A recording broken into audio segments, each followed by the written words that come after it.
Iama prestenan, hamathanenen, hanatham nechai, hanoston nedwili. The world is changed. I feel it in the water. I feel it in the earth. I smell it in the air. Much that once was is lost, for none now live who remember it. It began with the forging of the great rings. 3 were given to the elves, immortal, wisest, fairest of all beings. 7 to the dwarf lords, great miners and craftsmen of the mountain halls. And 9 rings were gifted to the race of men who, above all else, desire power. For within these rings was bound the strength and will to govern each race. But they were all of them deceived. For another ring was made. In the land of Mordor, in the fires of Mount Doom, the Dark Lord Sauron forged in secret a master ring to control all others. And into this ring he poured his cruelty, his malice, and his will to dominate all life. 1 ring to rule them all. One by one, the free lands of Middle-earth fell to the power of the ring. But there were some who resisted. Isildur, son of the king of Gondor, leads an army across the plains of Dagorlad. A last alliance of men and elves marched against the armies of Mordor. On the slopes of Mount Doom, they fought for the freedom of Middle-earth. The elf lord Elrond commands rank after rank of elven archers. All Elendil, positions! Fire the arrows! Elendil, king of Gondor, holds aloft the great sword Narsil. Victory was near. The huge, dark figure of Sauron, bearing the 1 ring on his finger, looms over the battlefield. But the power of the ring could not be undone. Sauron lays waste to the armies of the last alliance. With desperate courage, Elendil leads a charge. The black mace of Sauron lashes out. Elendil's body falls like a crumpled rag doll. Isildur cradles the body of his father in his arms. The shadow of Sauron falls over him. It was in this moment, when all hope had faded, that Isildur, son of the king, took up his father's sword. Isildur snatches up the broken blade of Narsil. The blade severs Sauron's fingers, and the 1 ring flies from his body. Sauron, the enemy of the free peoples of Middle-earth, was defeated. Isildur picks up the severed finger and removes the 1 ring, transfixed. The ring passed to Isildur, who had this one chance to destroy evil forever. But the hearts of men are easily corrupted, and the ring of power has a will of its own. Isildur's men are ambushed by orcs. In a panic, he puts on the ring and disappears, then invisibly jumps into the river Anduin with a splash. The ring slips from his finger, turning visible. Orcs fire a barrage of arrows into Isildur. He watches the ring slip into the murky depths. It betrayed Isildur to his death, and some things that should not have been forgotten were lost. Thus a 3rd age of Middle-earth began. History became legend. Legend became myth. And for 2,500 years, the ring passed out of all knowledge.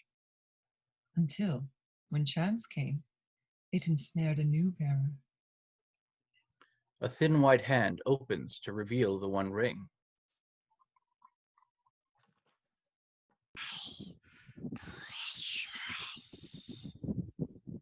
The ring came to the creature Gollum, who took it deep into the tunnels of the misty mountains. In the gloom of a mountain cavern, we see a murky pool of water. In the darkness, the shadow outline of an emaciated figure.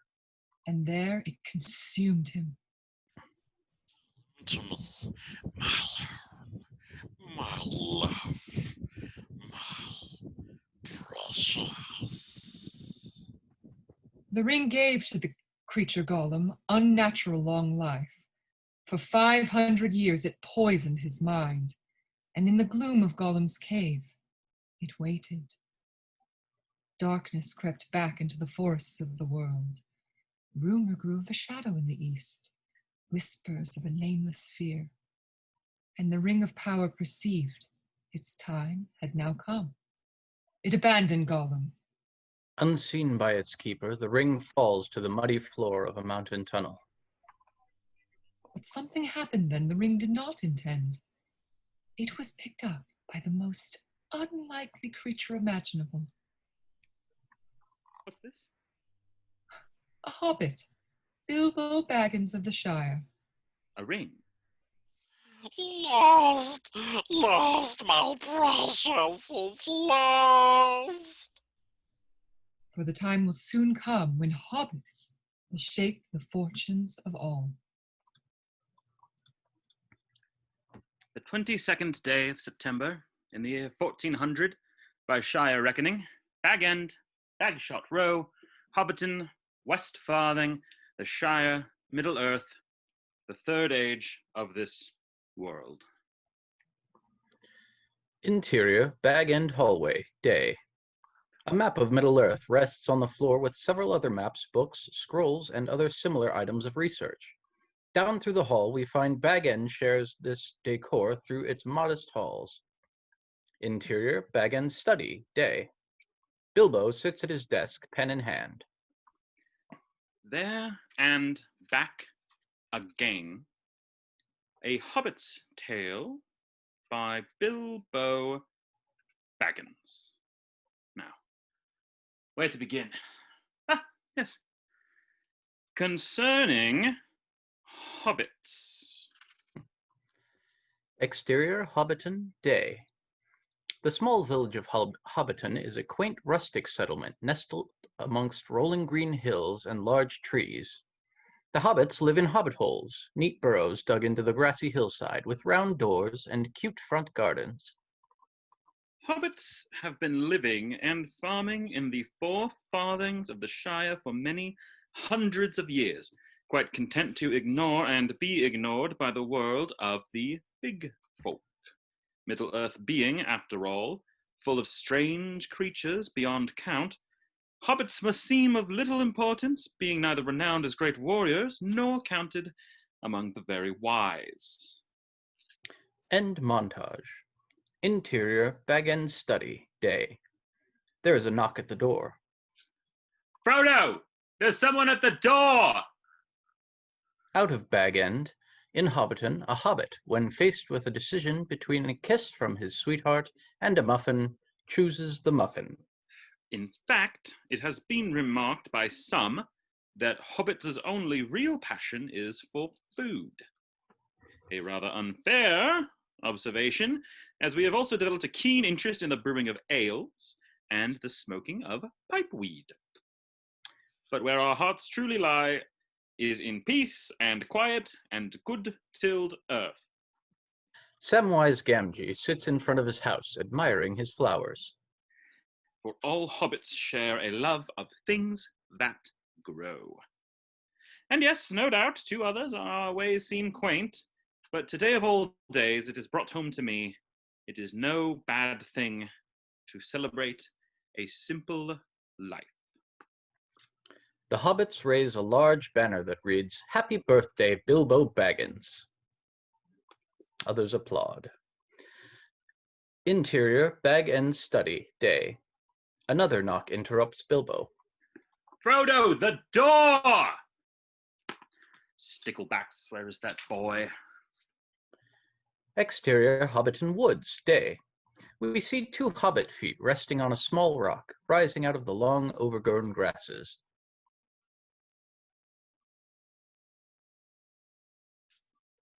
Frodo! A figure lies beneath a dappled sunlight of an old tree. White flowers are scattered among the well-seeded grasses. An idyllic setting at the end of a long hot summer. The figure is reading a book. In the distance, growing louder, over the gentle clip-clop of an approaching cart and horse can be heard the humming of a deep voice. Suddenly, the figure in the grass sits up. They have dark, curly hair and deep blue eyes. This is Frodo Baggins, his eyes alight with excitement. Tossing away the long stem of grass in his mouth, Frodo runs off. Exterior, Shire Lane, day. The cart rattles along a leafy lane, driven by a stooped figure in grey. Suddenly, Frodo appears on the bank above the cart. You're late. Wizard is never late, Frodo Baggins.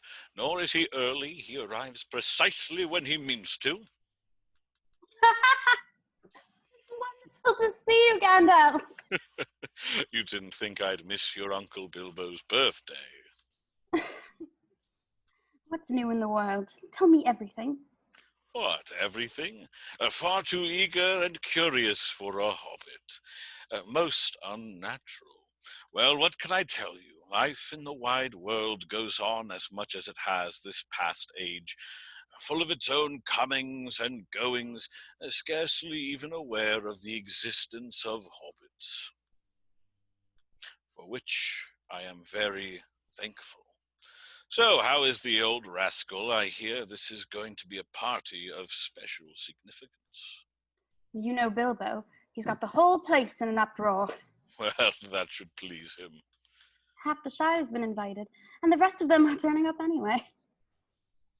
And so life in the Shire goes on very much as it has this past age, full of its own comings and goings, with change coming slowly, if it comes at all. For things are made to endure in the Shire, passing from one generation to the next. Hobbits look up in wonder and excitement as the cart bearing Gandalf and Frodo rolls past the Green Dragon Inn. The cart rattles into the small village of Hobbiton, a quaint rustic settlement nestled amongst rolling green hills and large trees. There's always been a Baggins living here under the hill in Bag End. There always will be. To tell you the truth, Bilbo's been a bit odd lately. I mean, more than usual. He's taken to locking himself in his study. He spends hours poring over old maps when he thinks I'm not looking. Bilbo pats his pants pocket. Suddenly, he looks worried. He pulls his pockets inside out. Where's it gone? Quick cuts. Bilbo desperately searches for something, then shoves his hand into his vest pockets and stops, relieved. He's up to something. All right then, keep your secrets. What? But I know you have something to do with it. Good gracious me. Before you came along, we Bagginses were very well thought of. Indeed? Never had any adventures or did anything unexpected. If you're referring to the incident with the dragon, I was barely involved. All I did was give your uncle a little nudge out the door. Whatever you did, you've been officially labeled a disturber of the peace. Oh, really?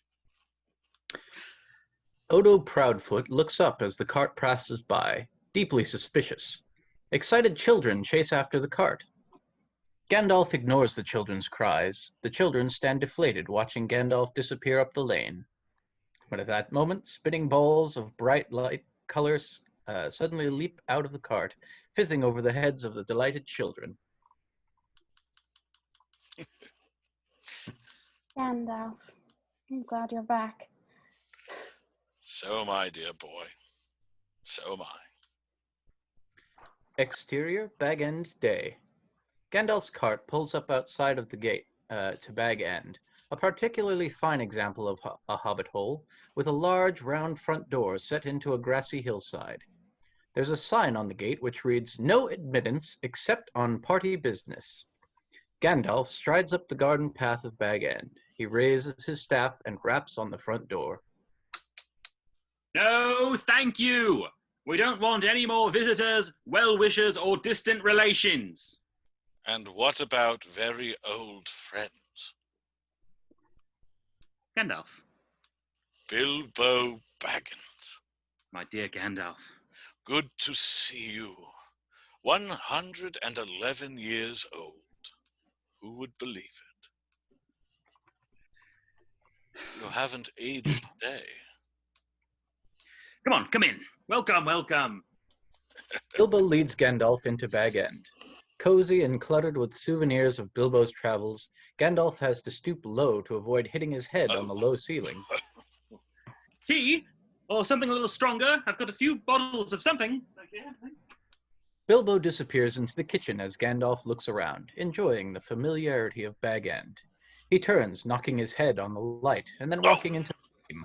He groans. I was expecting you last week. Not that it matters. You come and go as you please, always have done, always will. You've caught me a bit unprepared, I'm afraid. We've only got cold chicken, bit of pickle, some cheese here. Oh, no, that might be a little risky. Gandalf stops in front of a framed map, charred in one corner. It is Thorin's map of the Lonely Mountain. Gandalf smiles to himself. We've got raspberry jam and apple tart. Got some custard somewhere. Not much for afters, I'm afraid. Oh, no, we're all right. I've just found some sponge cake. Nice little snack. Hope it's enough. I could make you some eggs, if you'd like. Just tea, thank you. Oh, right. You don't mind if I... No, don't at all. Go ahead. Bilbo Baggins, you open this door. I'm not home. It's the Sackville Bagginses. I know you're in there. They're after the house. They've never forgiven me for living this long. Got to get away from these confounded relatives, hanging on the bell all day, never giving me a moment's peace. I want to see mountains again. Mountains, and find somewhere quiet where I can finish my book. Oh, tea. So you mean to go through with your plan, then? Yes. It's all in hand. All the arrangements are made. Frodo suspects something. Of course he does. He's a Baggins. Not some block-headed brace girdle from Hardbottle. You will tell him, won't you? Yes. He's very fond of you. I know. He'd probably come with me if I asked him. I think in his heart, Frodo's still in love with the Shire, the woods and fields, little rivers. I'm old, Gandalf. I know I don't look it, but I'm beginning to feel it in my heart. Bilbo's fingers close around his waistcoat pocket, gripping a small, unseen object. I feel thin, sort of stretched, like butter scraped over too much bread. I need a holiday, a very long holiday, and I don't expect I shall return. In fact, I mean not to. Interior, Bag End evening. Gandalf and Bilbo are sitting on the Bag End porch. Below them, final preparations are being made on the party field. Bilbo strikes a match and lights his pipe. Old Toby, the finest weed in the South Farthing. Bilbo blows a perfect smoke ring and watches it rise into the air. Gandalf puffs out a tiny sailing ship with masts and sails. It glides through the center of Bilbo's smoke ring. Oh. Gandalf, my old friend. This will be a night to remember. Exterior, party field, Hobbiton, night. Boom! A firework explodes into the night sky above Hobbiton, in the shape of a great green tree with unfolding branches. 144 hobbits, feasting and drinking carts of beer and wine, are scattered about, and the tables are piled high with steaming scones and savories. Gandalf hurries about, lighting fireworks with a blue spark that dances magically from his staff. Bilbo is greeting visitors. Hello, Fatty Bolger, lovely to see you. Welcome. Frodo and Sam sit at a table drinking ale. Frodo notices Sam's eyes keep flicking to another pretty hobbit, Rosie Cotton, sitting some distance away.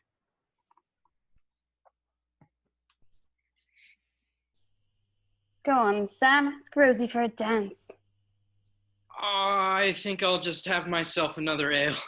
Oh, no, you don't. Go on. Sam goes to drain his glass. Suddenly, it is snatched out of his hands as Frodo thrusts him into the middle of a passing throng of dancers. Bilbo is relating stories of his adventures to a group of young hobbit children. So there I was, at the mercy of 3 monstrous trolls. Have you ever heard of a troll? Do you know what a troll is? Great big, nasty, 20-foot high, smelly things. And they're arguing about how they're going to cook us. Whether it be turned on a spit, or minced in a pie, or whether they're going to sit on us one by one and squash us into jelly. They spent so long arguing the whither twos and why fours that the sun's first light cracked over the top of the trees, turned them all into stone. Stunned gasps from his young audience greet his astonishing feats. We see Merry and Pippin, two mischievous young hobbits in their late teens. Pippin scrambles onto the back of Gandalf's wagon, snatching up a small firework. The big one! Pippin grabs a huge rocket. Merry smiles. The pair run off with it. Bilbo continues to greet his guests. He shakes hands with a woman who is tailed by an overwhelming crowd of children. Mrs. Bracegirdle, how nice to see you. Welcome, welcome. Are all these children yours? Mrs. Bracegirdle laughs with tired eyes and nods. Oh, good gracious. You have been productive. Mrs. Bracegirdle laughs and nods. Bilbo? Bilbo quickly runs to Frodo. Sackville Bagginses, quickly, hide! Bilbo and Frodo quickly hide behind the wall of a tent. Thank you, my boy. You're a good lad, Frodo. I'm very selfish, you know. Yes, I am. Very selfish. I don't know why I took you in after your mother and father died, but it wasn't out of charity. I think it was because of all my numerous relations, you were the one, Baggins, that showed real spirit. Bilbo, have you been at the Gaffer's brew? Home brew? No. Well, yes. Well, that's not the point. The point is, Frodo, you'll be all right. A firework fuse crackles with flame. Merry is holding out the big rocket. He looks aghast at the fizzing fuse that Pippin has just lit. You're supposed to stick it in the ground! It is in the ground. Outside! It was your idea. They toss the rocket back and forth when, whoosh, the two hobbits are suddenly blown off their feet in a shower of sparks as the rocket blasts off with frightening power. The rocket zooms over the party. It suddenly bursts apart, forming the shape of a great red golden dragon. Fire gushes from its nostrils as it turns back and flies towards the startled crowd. Bilbo, watch out for the dragon! Dragon, nonsense. There hasn't been a dragon in these parts for 1,000 years. Frodo hurriedly pulls Bilbo to the ground, just as the dragon roars a few feet above their heads like a flaming express train. Hobbits dive to the ground, tables overturn, tents collapse, food flies everywhere. The fireworks dragon turns and a somersault and explodes over the hills with a deafening bang.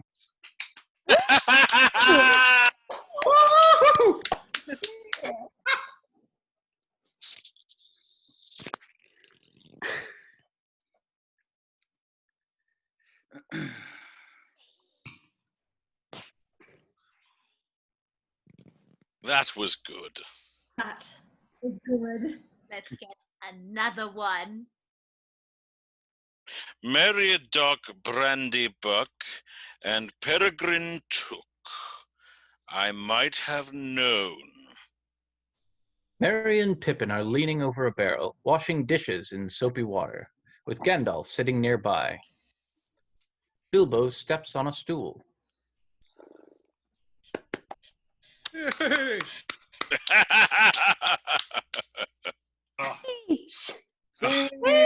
Speech! Speech!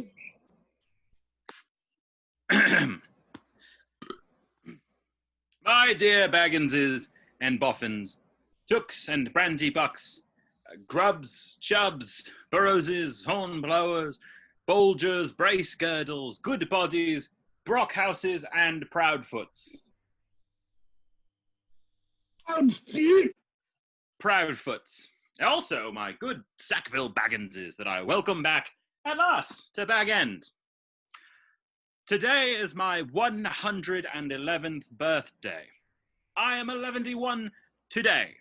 Yes, and alas, 111 years is far too short a time to live among such excellent and admirable hobbits. I don't know half of you half as well as I should like, and I like less than half of you half as well as you deserve.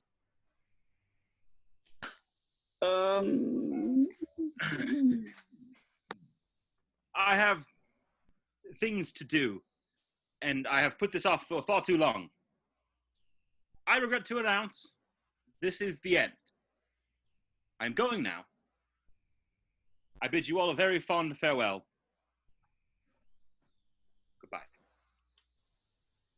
Bilbo instantly vanishes. The party explodes into an uproar. The crowd leaps to its feet. Frodo stares at the empty stool in disbelief. Just 50 yards away from the party, the front door of Bag End opens, pulled by an invisible hand. Interior, Bag End, night. The door quietly closes. Bilbo materializes as he pulls a plain old ring off his finger. Bilbo laughs as he tosses the ring in the air, then places it in his pocket. Bilbo emerges from the passage carrying a walking stick. I suppose you think that was terribly clever. Come on, Gandalf. Did you see their faces? There are many magic rings in this world, Bilbo Baggins, and none of them should be used lightly. It was just a bit of fun. Oh, you're probably right, as usual. You will keep an eye on Frodo, won't you? 2 eyes, as often as I can spare them. I'm leaving everything to him. What about this ring of yours? Is that staying too? Yes, it's in an envelope over there on the mantelpiece. No, wait. It's here in my pocket. Isn't that odd now? Yet after all, why not? Why shouldn't I keep it? I think you should leave the ring behind, Bilbo. Is that so hard? Well, no. And yes.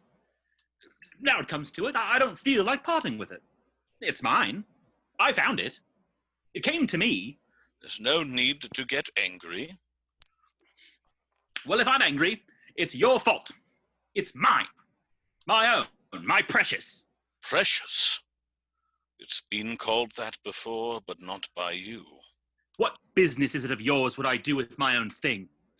I think you've had that ring quite long enough. You want it for yourself.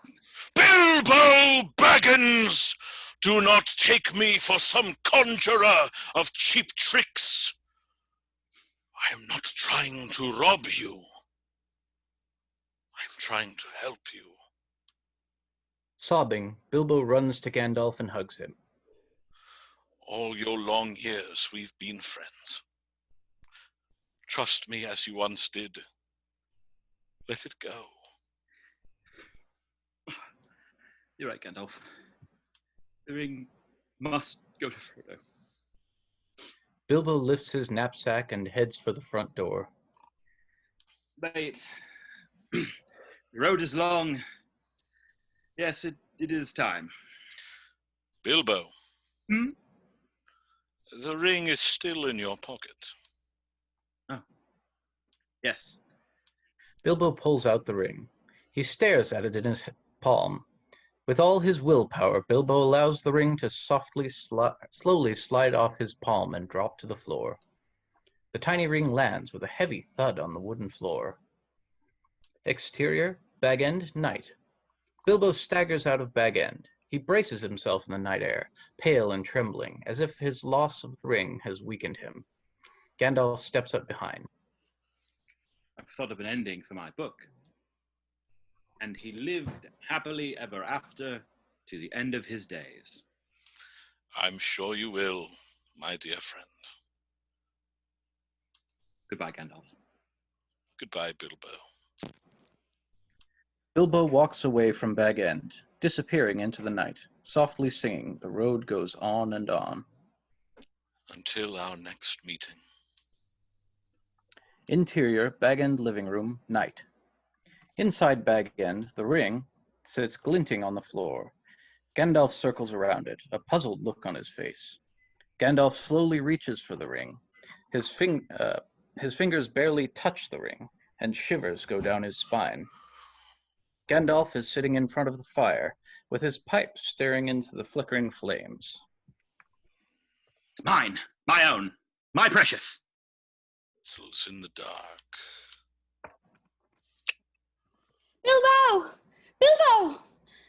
Uncle Bilbo! Frodo rushes into Bag End. He stops and picks up the ring at his feet.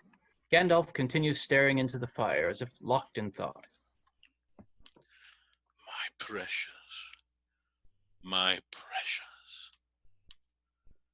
He's gone, hasn't he?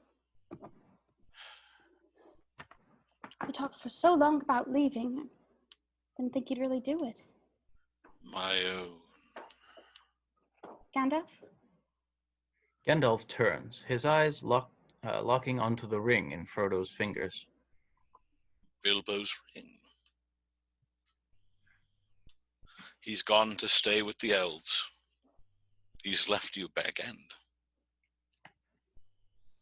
along with all his possessions. The ring is yours now. Put it somewhere out of sight. Where are you going? There are things I must see to. What things? Questions that need answering. But you've only just arrived. I don't understand. Neither do I. Keep it secret. Keep it safe. Gandalf hurries out the door, leaving Frodo standing alone in Bag End. Exterior, Barad-dûr, night. The huge, dark tower of Barad-dûr is being rebuilt. Thousands of orcs crawl over the surface, hauling stone and iron up the towering heights. From deep in the dungeon, a voice cries out. Sour Baggins!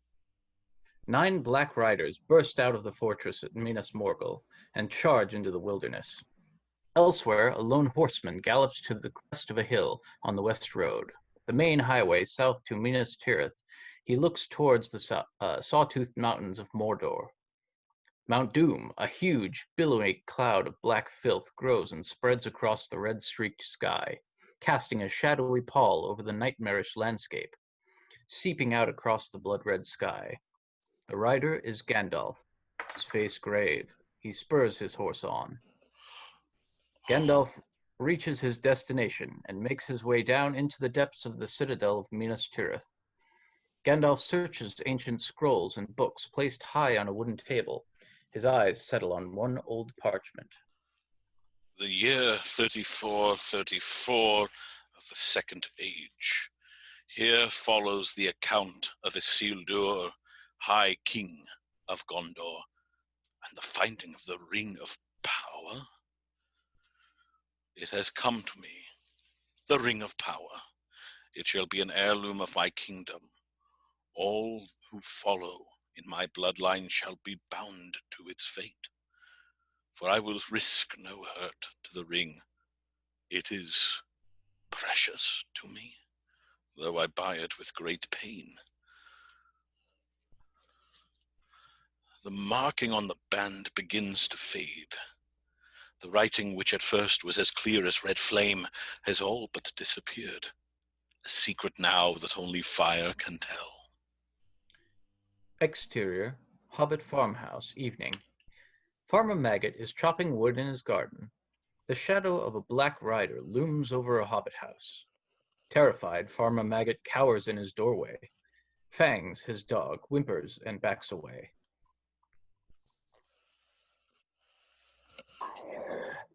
Baggins. There's no Baggins round here. They're all up in Hobbiton. That way. The black rider gallops away at speed. Interior, Green Dragon, night. The hobbits of Hobbiton are having a grand evening of ale and song. Merry and Pippin, mugs in hand, sing and dance on a table while supporting each other.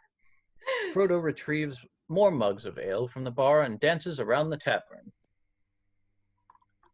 As sweet as the sound of the pouring rain, and stream that falls from hill to plain, better than rain or rippling brook.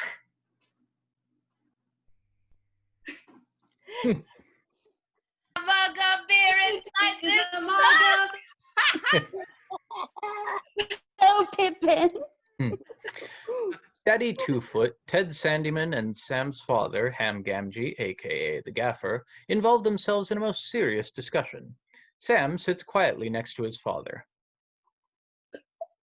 There's been some strange folk crossing the Shire, dwarves and others of a less than savoury nature. War is brewing. The mountains are fair teeming with goblins. Sam smokes his pipe and looks at Rosie behind the bar. She gives him a huge smile.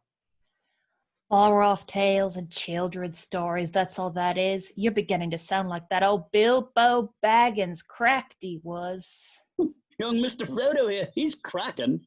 I'm proud of it. Cheers, Gaffer. Well, it's none of our concern what goes on beyond our borders.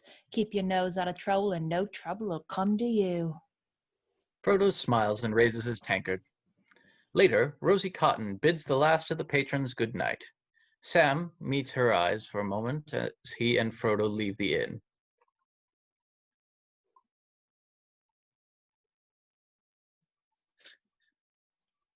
Good night, Rosie. She liked it. Frodo and Sam continue on their way. Behind them, an intoxicated hobbit kneels before Rosie and raises his arms as if worshipping a goddess. Good night, sweet maiden of the golden ale. Mind who you're sweet talking.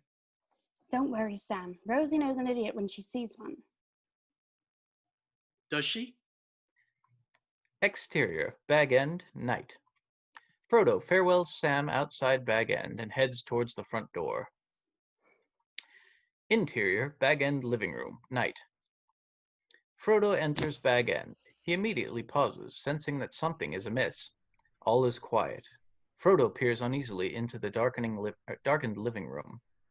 Suddenly, a large figure looms out of the shadows, reaching for Frodo. Is it secret? Is it safe? Interior, Bag End living room, night. Frodo pulls the envelope out of an old chest. Without a word, Gandalf takes the envelope and tosses it into the fireplace. What are you doing? Flames instantly consume the envelope, revealing the ring as it sinks into the red-hot embers. Gandalf reaches into the fire with a pair of tongs. He lifts the ring out. Hold out your hand, Frodo. It is quite cool. Gandalf drops the ring into Frodo's hand. He reacts to its weight. What can you see? Can you see anything? Nothing. There's nothing. Wait. The gold band of the ring as fiery close on the gold band of the ring as fiery letters begin to appear. A tiny inscription glows red, as if burning from within. There's markings. It's some form of Elvish. I can't read it. There are few who can. The language is that of Mordor, which I will not utter here. Mordor. In the common tongue it says, "One ring to rule them all, one ring to find them, one ring to bring them all, and in the darkness bind them." This is the One Ring, forged by the Dark Lord Sauron in the fires of Mount Doom, taken by Isildur from the hand of Sauron himself. Bilbo found it in Gollum's cave? Yes, for 60 years the ring lay quiet in Bilbo's keeping, prolonging his life, delaying old age. But no longer, Frodo. Evil is stirring in Mordor. The ring has awoken. It's heard its master's call. Sauron's voice moans softly. But he was destroyed. Sauron was destroyed. No, Frodo. The spirit of Sauron endured. His life force is bound to the ring, and the ring survived. Sauron has returned. His orcs have multiplied. His fortress of Barad-dûr is rebuilt in the land of Mordor. Sauron needs only the ring to cover all the lands in the second darkness. He is seeking it. seeking it. All his thought is bent on it, for the ring yearns above all else to return to the hand of its master. They are one, the ring and the Dark Lord, Frodo. He must never find it. All right. We put it away. We keep it hidden. Never speak of it again. No one knows it's here, do they? Do they, Gandalf? There is one other who knew that Bilbo had the ring. I looked everywhere for the creature Gollum, but the enemy found him first. I don't know how long they tortured him, but amidst this endless screams and inane babble, they discerned 2 words. Shire! Baggins! Shire! Baggins! That will lead them here. Exterior, Shire Lane, South Farthing, night. On a dark country lane, a hobbit bounder lifts his watch lantern in alarm. Oh, who goes out? Out of the darkness thunder 2 black riders. A lethal sword swings down at the small hobbit bounder. Interior, Bag End, living room, night. Frodo thrusts the ring at Gandalf. Take it. Take it. No, Frodo. Take it. You cannot offer me this ring. I'm giving it to you. Don't tempt me, Frodo. I dare not take it. Not even to keep it safe. Understand, Frodo. I would use this ring from a desire to do good.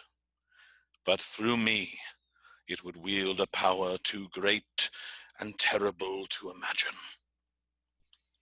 But it cannot stay in the Shire. No. No, it can't. What must I do? You must leave, and quickly get out of the Shire. Where shall I go? Make for the village of Bree. Bree, what about you? I will be waiting for you at the Inn of the Prancing Pony. And the ring will be safe there. I don't know, Frodo. I don't have any answers. I must see the head of my order. He is both wise and powerful. Trust me, Frodo. He will know what to do. You'll have to leave the name of Baggins behind, for that name is not safe outside the Shire. Travel only by day and stay off the road. I can cut across country easily enough. My dear Frodo, hobbits really are amazing creatures. You can learn all there is to know about them in a month, and yet, after 100 years, they can still surprise you. Suddenly, a sound from outside.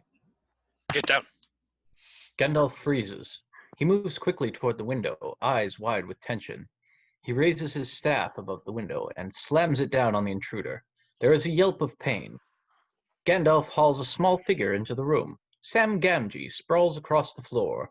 He looks up in terror as Gandalf looms over him. Confound it all, Samwise Gamgee, have you been eavesdropping? I ain't been dropping no eaves, sir. Honest, I was just cutting the grass under the window there. If you follow me? It's a little bit late for trimming the verge, isn't it? I heard raised voices. What did you hear? Speak. Nothing important. That is, I heard a great deal about a ring and a Dark Lord and something about the end of the world, but please, Mr. Gandalf, sir, don't hurt me. Don't turn me into anything unnatural. No, perhaps not. I've thought of a better use for you.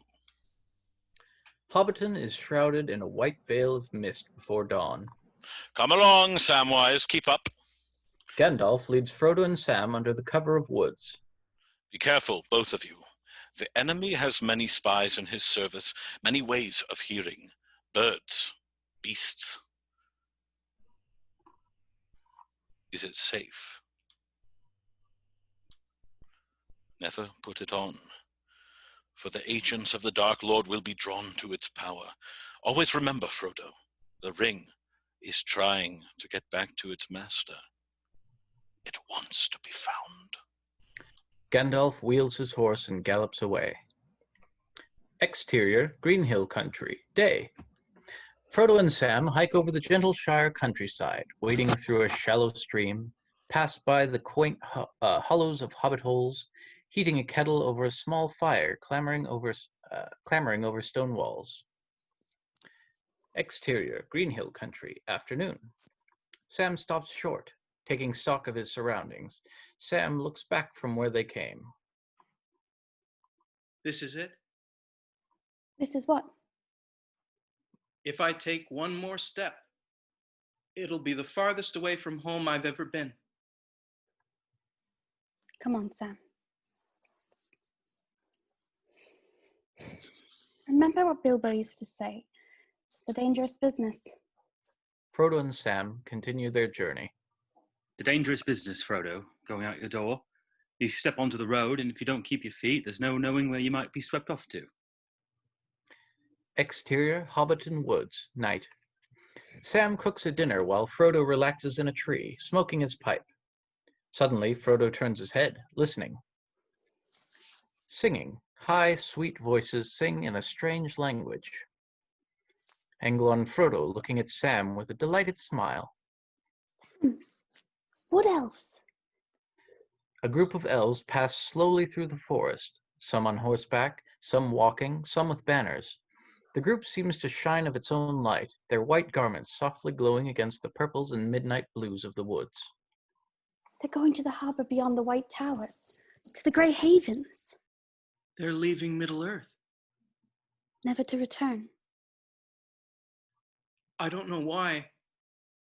It makes me sad. Exterior, Hobbiton Woods, night. Frodo appears asleep. Sam tries desperately to find a comfortable spot on the ground. Everywhere I lie, there's a dirty great root sticking in my back. Just shut your eyes and imagine you're back in your own bed, with a soft mattress and a lovely feather pillow. It's not working, Mr. Frodo. I'm never going to be able to sleep out here. Me neither, Sam. Exterior, Shire, a hill, night. Mist descends over the peaceful Shire. A horse neighs and stamps. Its black rider comes slowly to a halt and looks for its prey. Exterior, Isengard Valley, day. Gandalf is galloping along the outskirts of the ancient forest of Fangorn. Nestled in a basin at the foot of the distant misty mountains, the tall, black tower of Orthanc is clearly visible. Gandalf gallops through the gate into the fortress of Isengard. A great ring wall of stone, a mile from rim to rim, encloses the beautiful trees and garden, watered by streams that flow down from the mountains. Smoke rises once more from the mountain of doom. The shadow takes shape in the darkness of Mordor. The hour grows late, and Gandalf the Grey rides to Isengard, seeking my counsel. The strange tower of Orthanc, hewn from a solid pillar of obsidian, rises up in the center of the Isengard circle. Gandalf arrives at the foot of the Orthanc stairs. Saruman the White Wizard sweeps down the Orthanc stairs. But that is why you have come, is it not, my old friend? Saruman. Gandalf and Saruman walk slowly between the beautiful trees of Isengard. Saruman's clean white robes contrast with Gandalf's dusty gray ones. Are you sure of this? Beyond any doubt. So the Ring of Power has been found? All these long years it was in the Shire, right under my very nose. Yet you did not have the wit to see it. Your love of the halfling's leaf has clearly slowed your mind. We still have time. Time enough to counter Sauron if we act quickly. Time? What time do you think we have? Interior, Orthanc antechamber, day. Gandalf and Saruman are seated in a small, cluttered room to the side of the cavernous central chamber. Sauron has regained much of his former strength. He cannot yet take physical form, but his spirit has lost none of its potency. Concealed within his fortress, the Lord of Mordor sees all. His gaze pierces cloud, shadow, earth, and flesh. You know of what I speak, Gandalf.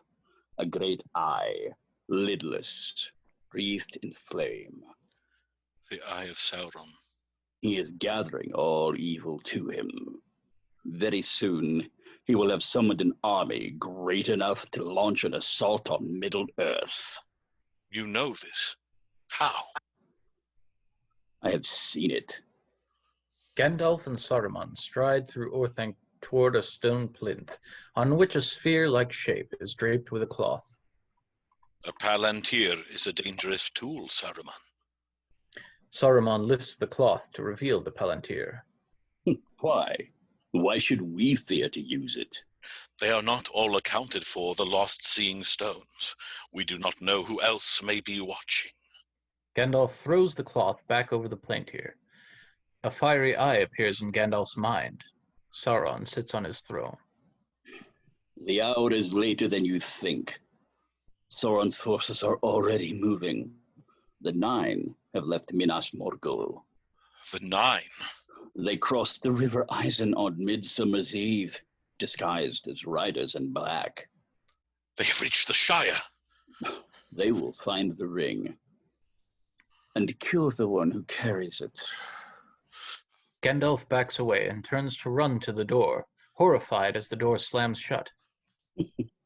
You did not seriously think a hobbit could contend with the will of Sauron. There are none who can. Against the power of Mordor, there can be no victory. We must join with him, Gandalf. We must join with Sauron. It would be wise, my friend. Tell me, friend, when did Saruman the Wise abandon reason for madness? At that moment, Gandalf is suddenly blasted across the room. He slams against the wall, pinned there by some unseen force. Gandalf and Saruman battle, powerful blasts throwing them across the room. Saruman screams, and Gandalf's staff is suddenly wrenched from his grasp. It flies across the chamber into Saruman's hand. Gandalf is flung to the floor. I gave you the choice of feeding me willingly, but you have elected the way of pain. Commanding two staves, Saruman sends Gandalf into a sickening spin. Gandalf tumbles toward the top of the chamber, as if falling in reverse. Exterior, Farmer's Fields, day. Frodo and Sam walk along the country lane which borders Farmer Maggot's fields. Sam is looking up. Frodo has disappeared around a corner in the lane. Mr. Frodo? Mr. Frodo! Frodo turns, surprised, as Sam comes running towards him. I thought I'd lost you. What are you talking about? It's just something Gandalf said. What did he say? He said, "Don't you leave him, Samwise Gamgee." And I don't mean to. Sam, we're still in the Shire. What could possibly happen? Suddenly, a figure comes crashing out of a hedgerow, sending Frodo flying. Frodo picks himself up, only to be knocked back down again by Pippin. Oh, Mary! It's Frodo Baggins! Hello, Frodo! Merry, Pippin, and Frodo pick themselves up. A variety of vegetables have scattered everywhere. What's the meaning of this? Oh, Sam, hold this. Merry gives Sam a large cabbage. You've been into Farmer Maggot's crop. A large pitchfork can be seen racing toward them along the hedgerow. Who's that in my field? Get out of it! Get out of my field, you young varmints! I'll show you! Get out of my corn! I don't know why he's so upset. It's only a couple of carrots. And some cabbages. Oh, and those 3 bags of potatoes that we lifted last week. Oh, and the mushrooms the week before. Yes, Pippin, my point is he's clearly overreacting. On the soundtrack, the baying of a large dog sounds. Run! Frodo, Sam, and Merry and Pippin tumble head over heel down a bank onto a dark wooded road. A winded Pippin lands with a thud, his face inches away from a large pile of horse droppings. That was close. Frodo picks himself up and looks around quickly. I think I've broken something. Trust a brandy fucking a took. What? It was just a detour, a shortcut. A shortcut to what? Pippin spies something under the trees on the far side of the road. Mushrooms! Close on small brown mushrooms growing amongst the loamy undergrowth. Sam, Merry, and Pippin race toward the mushrooms. Scattered leaves rise into the air, whirling down the road as if blown by an invisible wind. Suddenly, the sound of horse hooves. I think we should get off the road. Get off the road!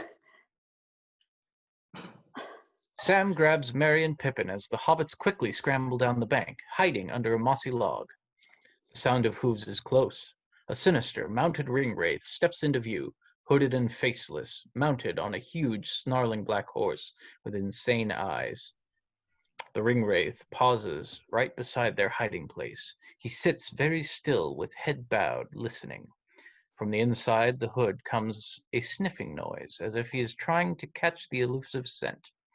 He heads his head turning from side to side. The ring is almost on Frodo's finger. The sound of sniffing intensifies as the ring wraith darts his head from side to side like a bird of prey. Frodo? Merry desperately hurls the mushrooms across the road. The ring wraith spins around at the sound and darts off to the far side of the road with a frightening speed. What was that? Frodo, Sam, Merry, and Pippin hurry through the trees, slipping and sliding on the muddy ground. Anything? Nothing. What is going on? That Black Rider was looking for something. Or someone. Frodo? Get down! The silhouette of a black rider looms against the skyline. The four hobbits sprawl on the ground, holding their breath. The black rider turns and departs.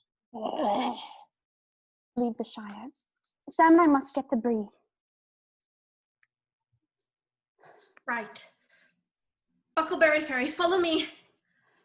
The hobbits break cover. Suddenly, a ring wraith bursts out of the forest towards them. There's another one, Frodo, this way! The hobbits run. Frodo, follow me! Frodo, Sam, Merry, and Pippin run towards the wide, placid Brandywine River and the ferry. Hit the rope, Sam. The four ring wraiths are speeding through the fog, converging on the ferry crossing. The hobbits stampede across the wharf and tumble onto the ferry. Frodo! Frodo races across the wooden wharf, followed by the ring wraiths. He leaps onto the ferry. Hooves thunder down the wooden wharf. Sam and Merry shove off with the poles. The ferry slides out into the river, just as the ring wraith arrive. They pull up on the end of the wharf, shrieking with rage. The hobbits cover their ears. The ring wraiths wheel their horses towards the north and gallop away along the riverbank, quickly disappearing into the fog. Where's the nearest crossing? Brandywine Bridge, 20 miles. A small village of stone and half-timbered houses nestled amongst a low wooded hill. This is Bree. A thick hedge surrounds the village. A great gate bars the western entrance. Frodo, Sam, Merry, and Pippin approach the gatehouse, wild eyes ragged and out of breath.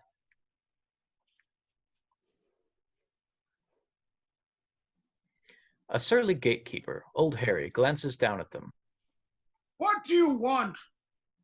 We're headed for the Prancing Pony. Old Harry swings his lanterns onto the hobbits, bathing them in an uncomfortable yellow spotlight. Hobbits. 4 hobbits. And what's more, out of the Shire by your talk. What business brings you to Bree? We wish to stay at the inn. Our business is our own. Old Harry unlocks the gate. All right, young sir. I meant no offense.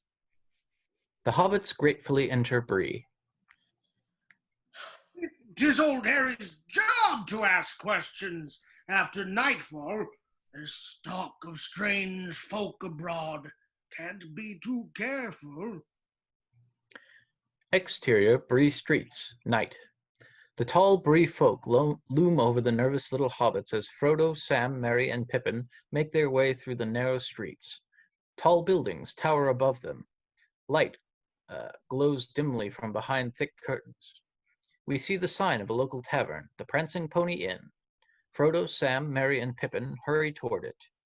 Frodo, Sam, Merry, and Pippin come rushing in. Excuse me? Good evening, little masters. If you're seeking accommodation, we've got some nice, cozy hobbit-sized rooms available for you, Mr. Underhill. My name's Underhill. Underhill. Oh.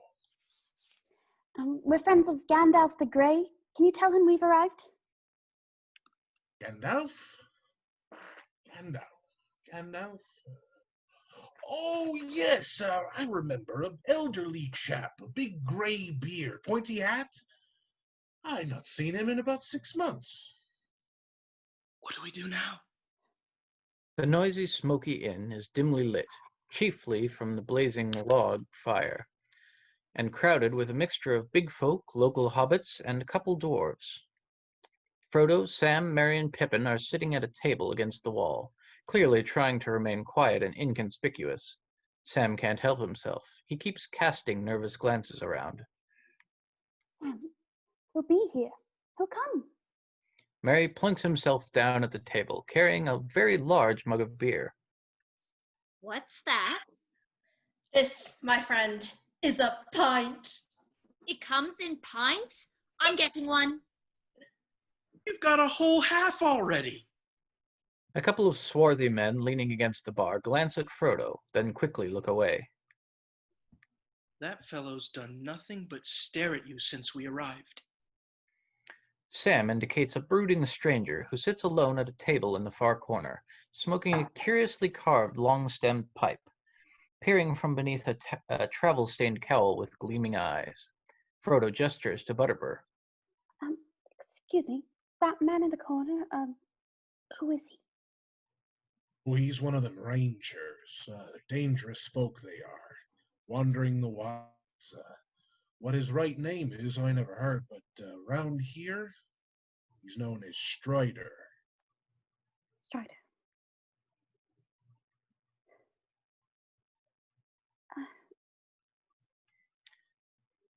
Baggins? Sure. I know a Baggins. He's over there. Pippin sits at the bar, chatting with locals. Frodo leaps to his feet and pushes his way to the bar. Frodo Baggins. He's my second cousin, once removed on his mother's side, and my third cousin, twice removed on his father's side, if you follow me. Frodo grabs Pippin's sleeve, spilling his beer. Pippin! Steady on, Frodo. Pippin pushes Frodo away. He stumbles backward and falls to the floor. At that instant, the inn goes silent, and all the attention turns to Frodo. The ring, in agonizing slow motion, we watch it as it seems to hang in the air for a split second, then crashes down onto his outstretched finger. Frodo vanishes. There's a sharp intake of breath, followed by total silence. Miles away in the woods, the ring wraiths turn sharply in their saddles, instantly aware that the ring is being worn. They spur their horses toward the distant lights of Bree. Back at the Prancing Pony, Sam looks sick. Pippin instantly sobers, realizing his folly. The brooding stranger frowns, and the inn erupts into excited babble. Frodo finds himself in the twilight world of the ring. The excited crowd are suddenly moving in slow motion, distorted voices. Frodo is moving in real time, against the slow motion background. He suddenly clutches his head as he is hit with quick images of a great eye, an evil cat-like eye wreathed in flames. You and I see you. There is no life here in the void. Only cold. Only death. Frodo is terrified. He rolls under a table, desperately pulling the ring from his finger. Frodo materializes into the real world. At that moment, a large hand reaches under the table and grabs Frodo by the collar and drags him away. In the hallway, Frodo is roughly pushed against the wall. The brooding stranger looms over him. You draw far too much attention to yourself, Mr. Underhill. Interior, Hobbit's room, prancing pony, night. Frodo is pushed into the Hobbit's room by Strider. What do you want? A little more caution from you. It is no trinket you carry. I carry nothing. Indeed. I can avoid being seen if I wish, but to disappear entirely? That is a rare gift. He takes down the hood of his cloak. Who are you? Are you frightened? Yes. Not nearly frightened enough. I know what hunts you. The door bursts open, and Sam, Merry, and Pippin appear on the doorway. Sam is squaring off with his fists. Merry brandishes a candelabra, and Pippin a chair. Let him go, or I'll have you, Longshanks. You have a stout heart, little hobbit, but that alone will not save you. Frodo, they're coming. Exterior, Gatehouse, Bree, night. Old Harry comes out of his lodging with a lantern, a look of fear on his face. He approaches the closed gate with great apprehension. Old Harry peers out of his peephole. Crash! The gate crashes down on Old Harry as 4 ringwraiths ride into Bree. The 4 ringwraiths fly down the empty streets like horsemen of the apocalypse. The front door of the Prancing Pony Inn flies open. The 4 ringwraiths rush inside with wicked swords drawn. Butterbur hides behind his bar, trembling and sweating in terror. The door of the Hobbit's room creaks open. The 4 ringwraiths silently slide into the Hobbit's room. They loom over each bed, raising their shining swords above the sleeping hobbits. In unison, the ringwraiths stab the hobbits in a slashing, hacking frenzy. Strider is grimly listening to the sounds from his room. The ringwraiths step back from the slashed beds in triumph. A hacked blanket is pulled back to reveal nothing but a shredded pillow. The ringwraiths shriek in rage. Inside of Strider's bedroom, Sam sits up with a start. Another shredded pillow is revealed. More shrieks of rage. Merry and Pippin wake with a start. Sam, Merry, and Pippin have been sleeping on Strider's bed. Frodo stands next to Strider by the window, peering out nervously as furious ringwraiths screeches echo across the courtyard from the Hobbit's room. What are they? They were once men, great kings of men. Then Sauron the Deceiver gave to them 9 rings of power. Blinded by their greed, they took them without question, one by one falling into darkness. Now they are slaves to his will. Strider looks from the window as the ringwraiths gallop down the Bree streets. They are the Nazgul, ringwraiths, neither living nor dead. At all times they feel the presence of the ring, drawn to the power of the one. They will never stop hunting you. Strider, Merry, Pippin, and Frodo march through a gloomy, overgrown forest. Sam follows at the rear, leading Bill, a scrawny pony who is laden with supplies. Where are you taking us? Into the wild. How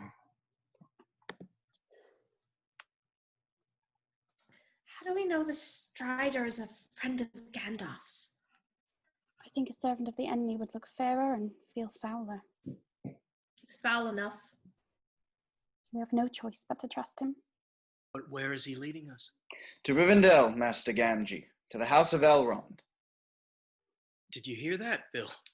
Rivendell! We're going to see the elves! Strider leads the hobbits through the gloom of the forest. The hobbits suddenly stop and unstrap their knapsacks. Gentlemen, we do not stop till nightfall.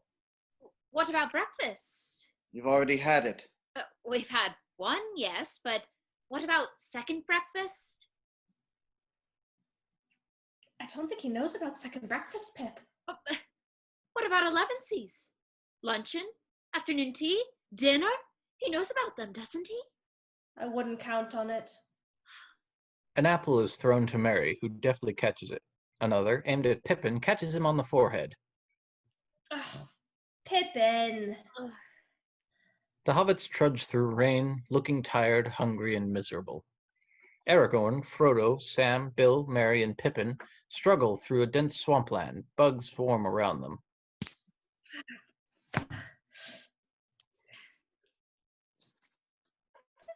Eat while they can't get hobbits. Later that night, the full moon stands high overhead. Strider keeps a lone watch by the dying embers of the fire. He sings quietly to himself.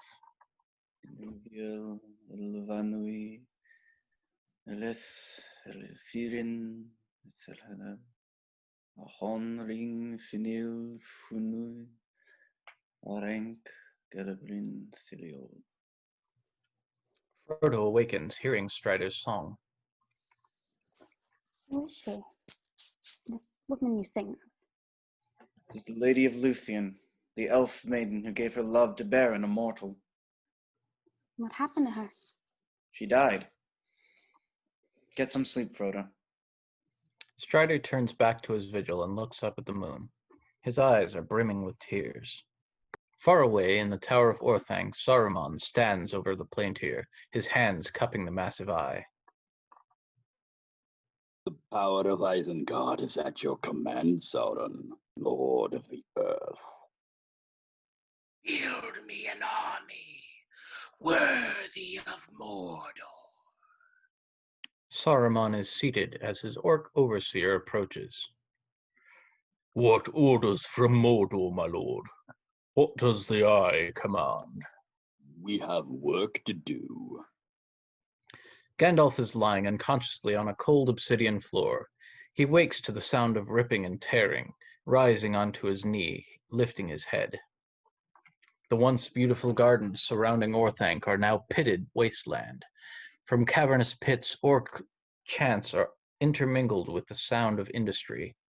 Hundreds of feet below, Saruman watches the destruction with glee. He is surrounded by orcish minions and an overseer. The trees are strong, my lord. Their roots go deep. Rip them all down. We see the rugged countryside as the hobbits journey on, led by Strider. Strider stops before a distant hill, topped by an ancient ruin.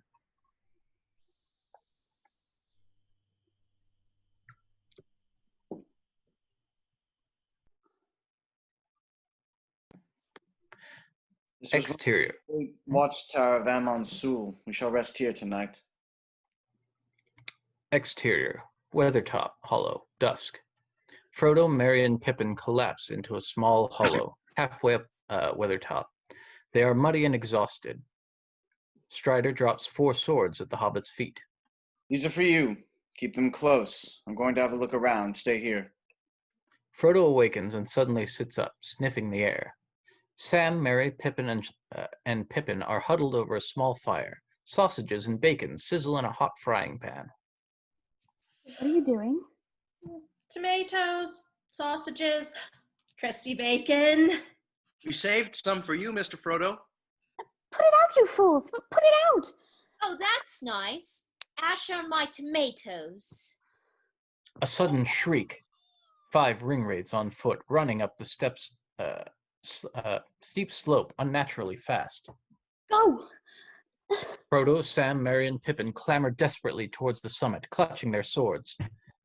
Frodo, Sam, Merry, and Pippin race into the ring of broken stones on the summit of Weathertop, the ruined base of an ancient tower. One by one, the 5 ringwraiths appear. Brandishing gleaming swords, they move slowly towards the hobbits. In the center is their leader, the Witch King. Back, you devils! Sam swings his sword at the Witch King.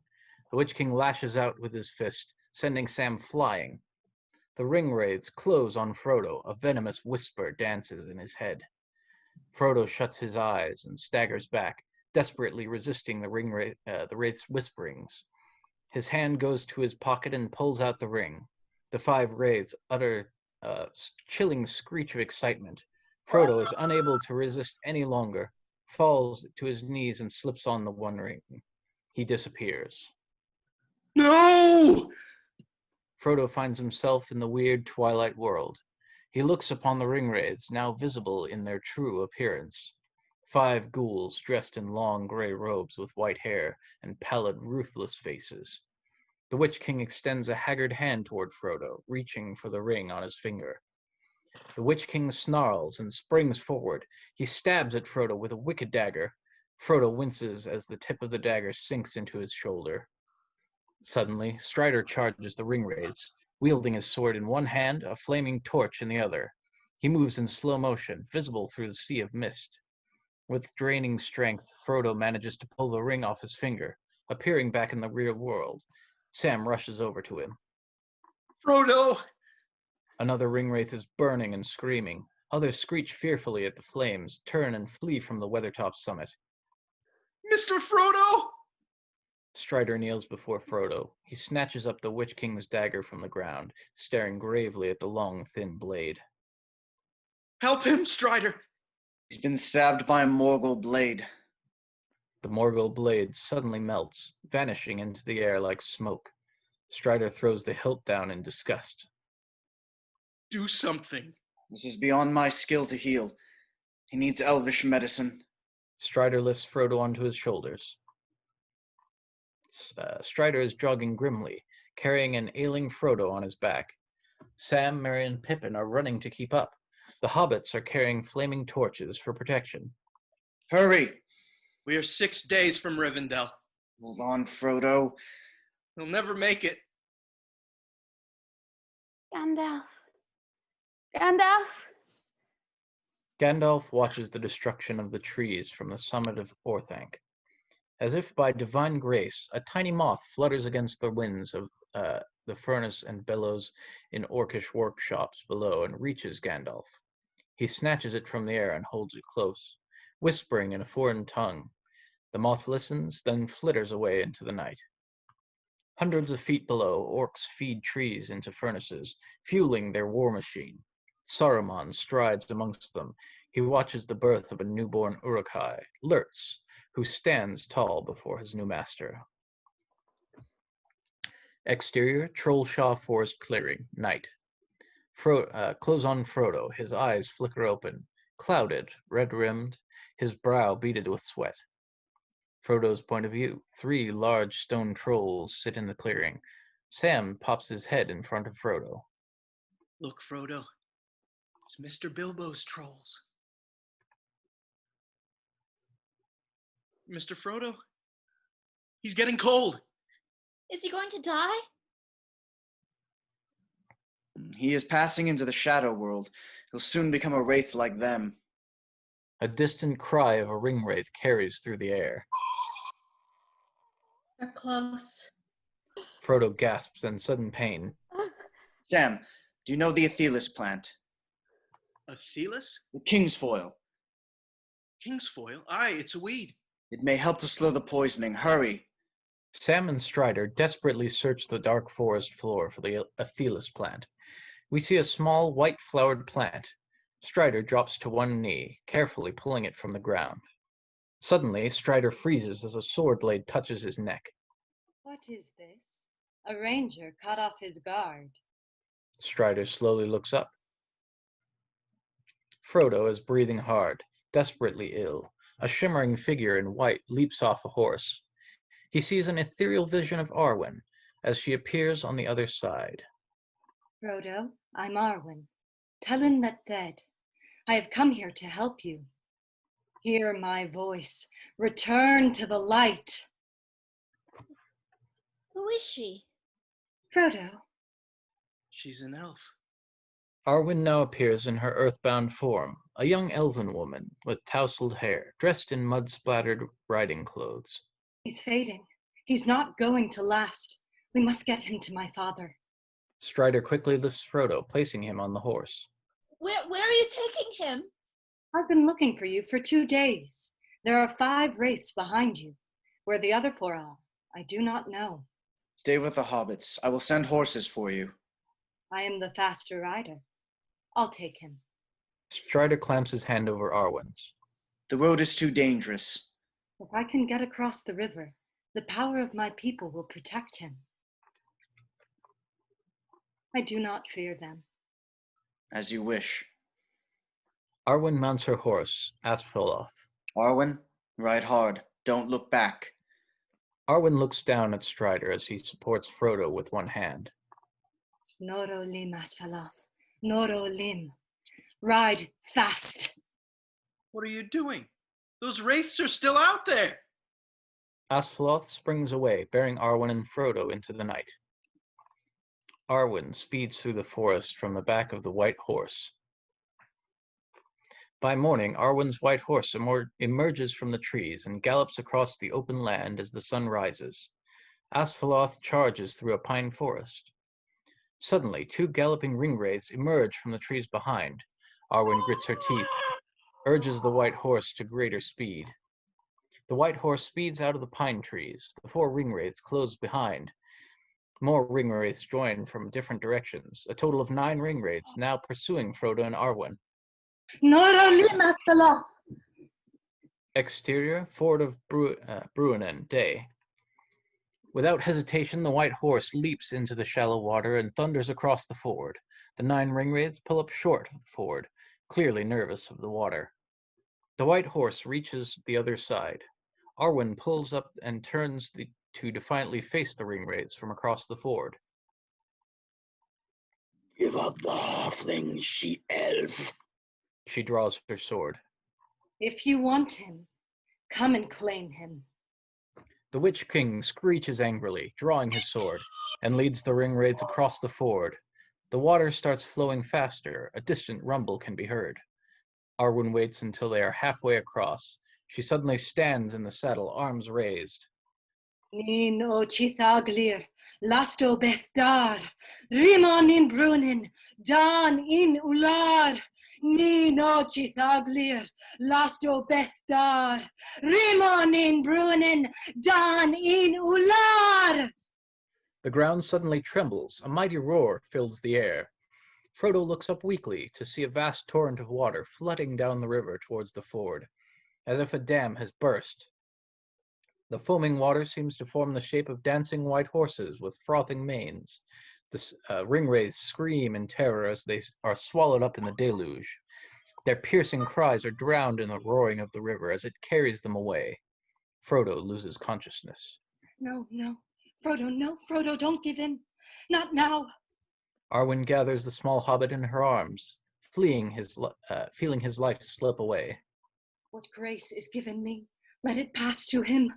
Let him be spared. Save him. We see a brief, distorted glimpse of Elrond, an elven lord, working feverishly to save Frodo. Lastobeth-nin, Halodan Nagalab. The eye of Sauron looms towards Frodo. Frodo gasps as at the eye. His face twists with fear. A bright light suddenly flares. Frodo squeezes his eyes shut, gasping.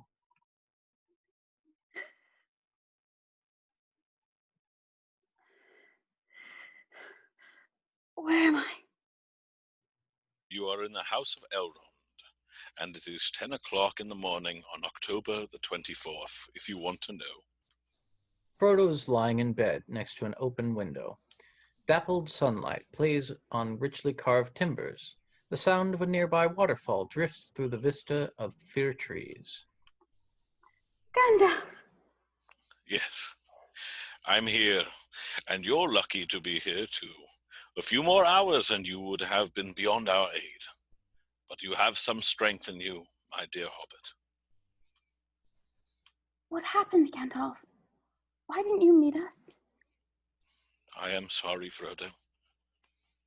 I was delayed. Gandalf remembers Saruman stands over him, gloating. Friendship with Saruman is not lightly thrown aside. With the power of his staff, Saruman tosses Gandalf from one side of Orthanc to off the edge of the other side, where he holds Gandalf suspended, as if Gandalf is standing on the side of the tower. One ill turn deserves another. It is over. Embrace the power of the ring or embrace your own destruction. Saruman raises Gandalf again, then sends him crashing to the floor. There is only one Lord of the Ring. Only one who can bend it to his will. And he does not share power. Suddenly, Gandalf lurches to his feet and throws himself off the tower. Saruman watches Gandalf fly away from Isengard on the back of a giant eagle. So you have chosen death. Why here the Wind Lord soars majestically over the mountains, carrying Gandalf towards the dawn. In the present, Frodo raises himself up and looks at Gandalf. What is it? Nothing, Frodo. Sam runs to Frodo's bedside. He is overjoyed to find Frodo awake. Frodo, bless you, you're awake. Sam has hardly left your side. We were worried about you, weren't we, Mr. Gandalf? By the skills of Lord Elrond, you're beginning to mend. Elrond, Lord of the High Elves, steps up to Frodo's side. Welcome to Rivendell, Frodo Baggins. Frodo sits up, looking at Elrond with awe. We see Rivendell, a small cluster of elegant elven buildings sitting in a Shangri-La-like valley below towering cliffs and snow-capped mountains. You have found your way to the last homely house east of the sea. The elves of Imladris have dwelt within this valley for 3,000 years, though few of my kin now remain. In the Rivendell gardens, Frodo and Sam walk together. Suddenly, the voices of Merry and Pippin can be heard as they bound up to Frodo and throw their arms around him. Frodo! Sam looks past Frodo, smiling. A bent figure sits alone on a bench in the sun. Bilbo has aged significantly since we last saw him. Hello, Frodo, my lad. Bilbo! Later, Frodo is turning the neatly inscribed title page of a red leather-bound journal. There and Back Again, A Hobbit's Tale by Bilbo Baggins. This is wonderful. I meant to go back, wander the paths of Mirkwood, visit Lake Town, see the Lonely Mountain again, but age, it seems, has finally caught up with me. Frodo turns a page. There before him is a map of the Shire. I miss the Shire. I spent all my childhood pretending I was off somewhere else. Off with you on one of your adventures. But my adventure turned out to be quite different. I'm not like you, Bilbo. My dear boy. Sam busily tries to stuff more and more things into his already full pack. Pots and pans, blankets, cooking utensils, provisions, and clothes. Now, what have I forgotten? Packed already? No harm in being prepared. Thought you wanted to see the elves, Sam. I do. More than anything. I did. It's just... we did what Gandalf wanted, didn't we? We got the ring this far to Rivendell. And I thought, seeing as how you're on the mend, we'd be off soon. Off home. You're right, Sam. We did what we set out to do. The ring will be safe in Rivendell. I'm ready to go home. Gandalf and Elrond watch Frodo and Sam from Elrond's balcony. His strength returns. That wound will never fully heal. He will carry it the rest of his life. Yet to have come so far, still bearing the ring, the Hobbit has shown extraordinary resilience to its evil. It is a burden he should not have had to bear. We can ask no more of Frodo. Gandalf, the enemy is moving. Sauron's forces are massing in the east. His eye is fixed on Rivendell, and Saruman, you tell me, has betrayed us. Our list of allies grows thin. His treachery runs deeper than you know. By foul craft, Saruman has crossed orcs with goblin men.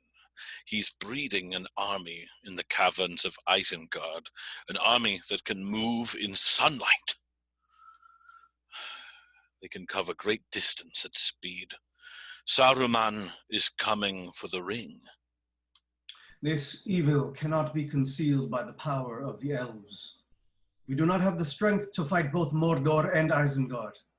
Gandalf, the ring cannot stay here. Gandalf watches as Boromir rides through the Rivendell gate, followed by Legolas and Gimli. This peril belongs to all of Middle-earth. They must decide now how to end it. The time of the elves is over. My people are leaving these shores. Who will you look to when we've gone? The dwarves? They hide their mountains. They hide in their mountains seeking riches. They care nothing for the troubles of others. It is in men that we must place our hope. Men. Men are weak. The race of men is failing. The blood of Numenor is all but spent, its pride and dignity forgotten. It is because of men the ring survives. With the broken sword, Isildur slices off Sauron's finger. Elrond reacts. I was there, Gandalf. I was there 3,000 years ago when Isildur took the ring. Isildur picks up the ring and stares at it, entranced. I was there on the day the strength of men failed. Beside the fiery Mount Doom, Elrond stands with Isildur. Isildur! Hurry, follow me! Elrond leads Isildur into the steaming volcano. I led Isildur into the heart of Mount Doom, where the ring was forged, the one place it could be destroyed. Elrond and Isildur stand before the fires of Mount Doom. Cast it into the fire! Destroy it! No. Isildur! It should have ended that day, but evil was allowed to endure. Isildur kept the ring, and the line of kings was broken. There's no strength left in the world of men. They are scattered, divided, leaderless. There is one who could unite them. One who could reclaim the throne of Gondor. He turned from that path a long time ago. He has chosen exile. Strider watches from the shadows as Boromir strolls through the darkened gallery. Boromir's eyes are drawn to an old fresco on the wall depicting Isildur defeating Sauron. Boromir turns suddenly and notices Strider, looking at him. He looks Strider up and down, confused for a moment. You are no elf.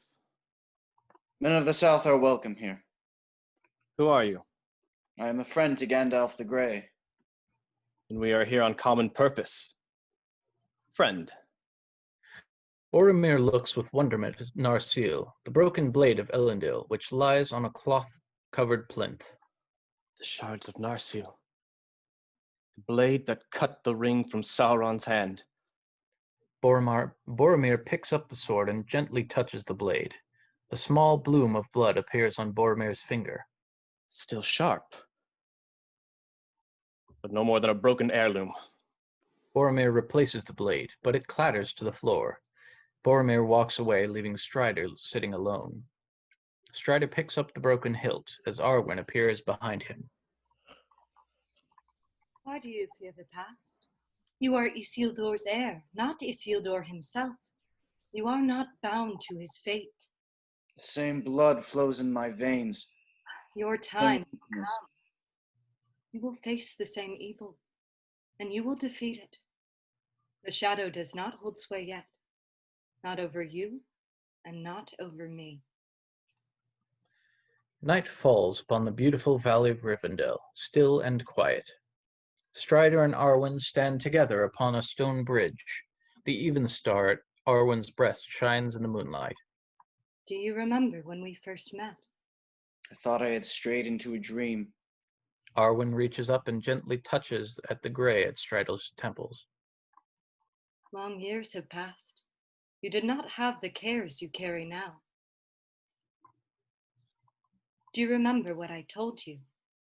You said you would bind yourself to me, and forsaking immortal life of your people. And to that I hold. I would rather share one lifetime with you than face all the ages of this world alone. Strider looks down. In his hand lies the even star. I choose a mortal life. You cannot give me this. It is mine to give to whom I will. like my heart. Arwen leans towards Strider, gently kissing him.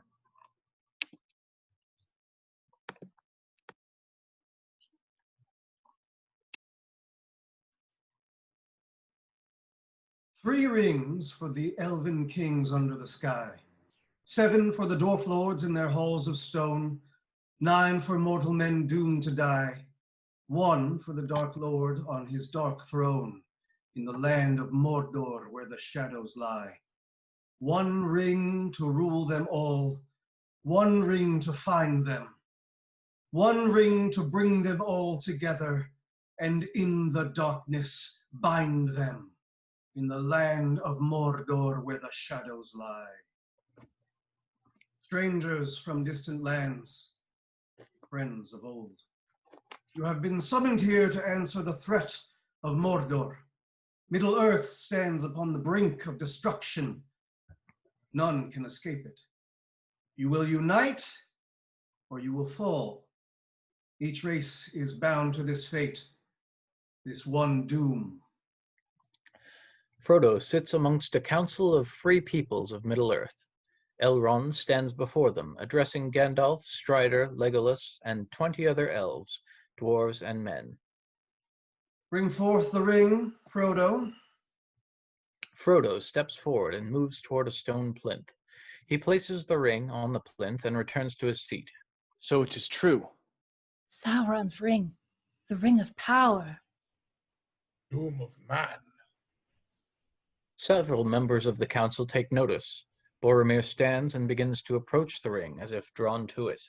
In a dream, I saw the eastern sky grow dark, but in the west a pale light lingered. A voice was crying, "Your doom is near at hand. Isildur's bane is found." Boromir reaches for the ring. Isildur's bane. Boromir!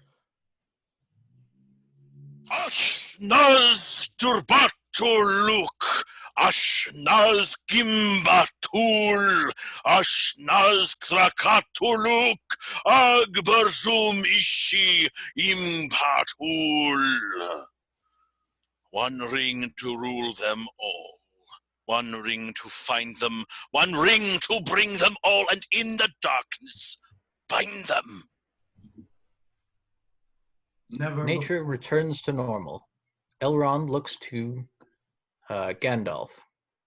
Never before has any voice uttered the words of that tongue here in Imladris. I do not ask your pardon, Master Elrond, for the black speech of Mordor may yet be heard in every corner of the West. The ring is altogether evil. It is a gift to the foes of Mordor. Why not use this ring? Long has my father, the steward of Gondor, kept the forces of Mordor at bay. By the blood of our people are your lands kept safe. Give Gondor the weapon of the enemy. Let us use it against him. You cannot wield it. None of us can. The One Ring answers to Sauron alone. It has no other master. And what would a ranger know of this matter? This is no mere ranger. He is Aragorn, son of Arathorn. You owe him your allegiance. Aragorn. This is Isildur's heir. And heir to the throne of Gondor. Avodad, Legolas. Gondor has no king. Aragorn is right. We cannot use it. You have only one choice. The ring must be destroyed. Gimli suddenly stands, excited. What are we waiting for? Gimli suddenly rushes forward. He swings his axe down on the ring. The axe shatters with a deafening crack. Gimli falls backwards, staring in disbelief at the ring, unharmed. The ring cannot be destroyed, Gimli, son of Gloin, by any craft that we here possess. The ring was made in the fires of Mount Doom. Only there can it be unmade. It must be taken deep into Mordor and cast back into the fiery chasm from whence it came. One of you must do this. One does not simply walk into Mordor. Its black gates are guarded by more than just orcs. There is evil there that does not sleep, and the great eye is ever watchful. It is a barren wasteland riddled with fire and ash and dust. The very air you breathe is a poisonous fume. Not with 10,000 men could you do this. It is folly. Have you heard nothing Lord Elrond has said? The ring must be destroyed. Oh, and I suppose you're the one to do it, huh? And what if we fail? What then? What happens when Sauron takes back what is his? I will be dead before I see the ring in the hands of an elf. A storm of argument erupts around the room. Never trust an elf. Do you not understand? While we bicker amongst ourselves, Sauron's power grows. No one will escape it. You will all be destroyed with your homes burnt and your families put to the sword. Frodo suddenly stands. He speaks in a strong, clear voice. I will take it. I will take it. I will take the ring to Mordor. Though I do not know the way. I will help you bear this burden, Frodo Baggins, as long as it is yours to bear. If by my life or death I can protect you, I will. You have my sword. Do you have my bow? And my axe. You carry the fate of us all, little one.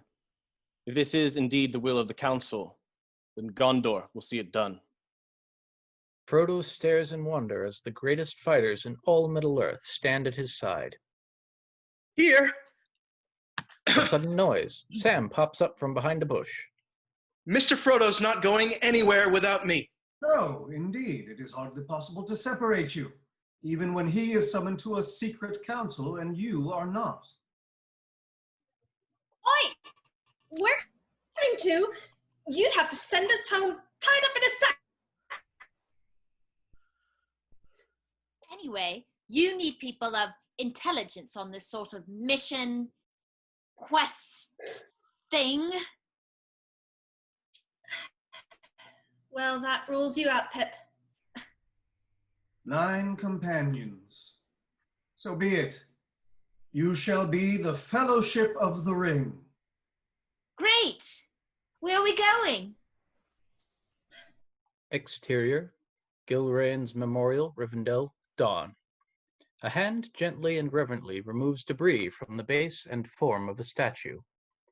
The statue of Gilrain's hands are folded before her, and her head is hooded.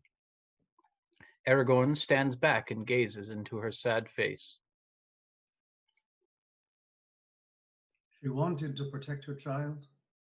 She thought that in Rivendell you would be safe. In her heart, your mother knew you'd be hunted all your life, that you'd never escape your fate. The skill of the elves can reforge the sword of kings, but only you have the power to wield it. I do not want that power. I have never wanted it. You are the last of that bloodline. There is no other. Aragorn stands silently and continues looking upon the statue. In Bilbo's bedroom, Bilbo opens an old treasure chest.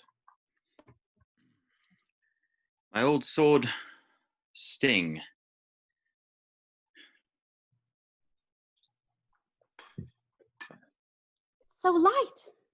Yeah. Made by the elves, you know. The blue blade. The blade glows blue when orcs are close. And it's times like that, my lad, when you have to be extra careful. Bilbo unwraps a small shirt of close-woven mail. Here's a pretty thing. Mithril, as light as a feather and as hard as dragon scales. Let me see you put it on. Come on. Frodo peels off his shirt, revealing the ring on the chain around his neck. Oh, my old ring.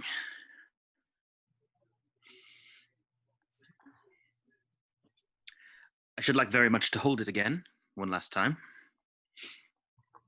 Bilbo reaches forward, eyes locked on the ring. Suddenly, a shadow passes across Bilbo.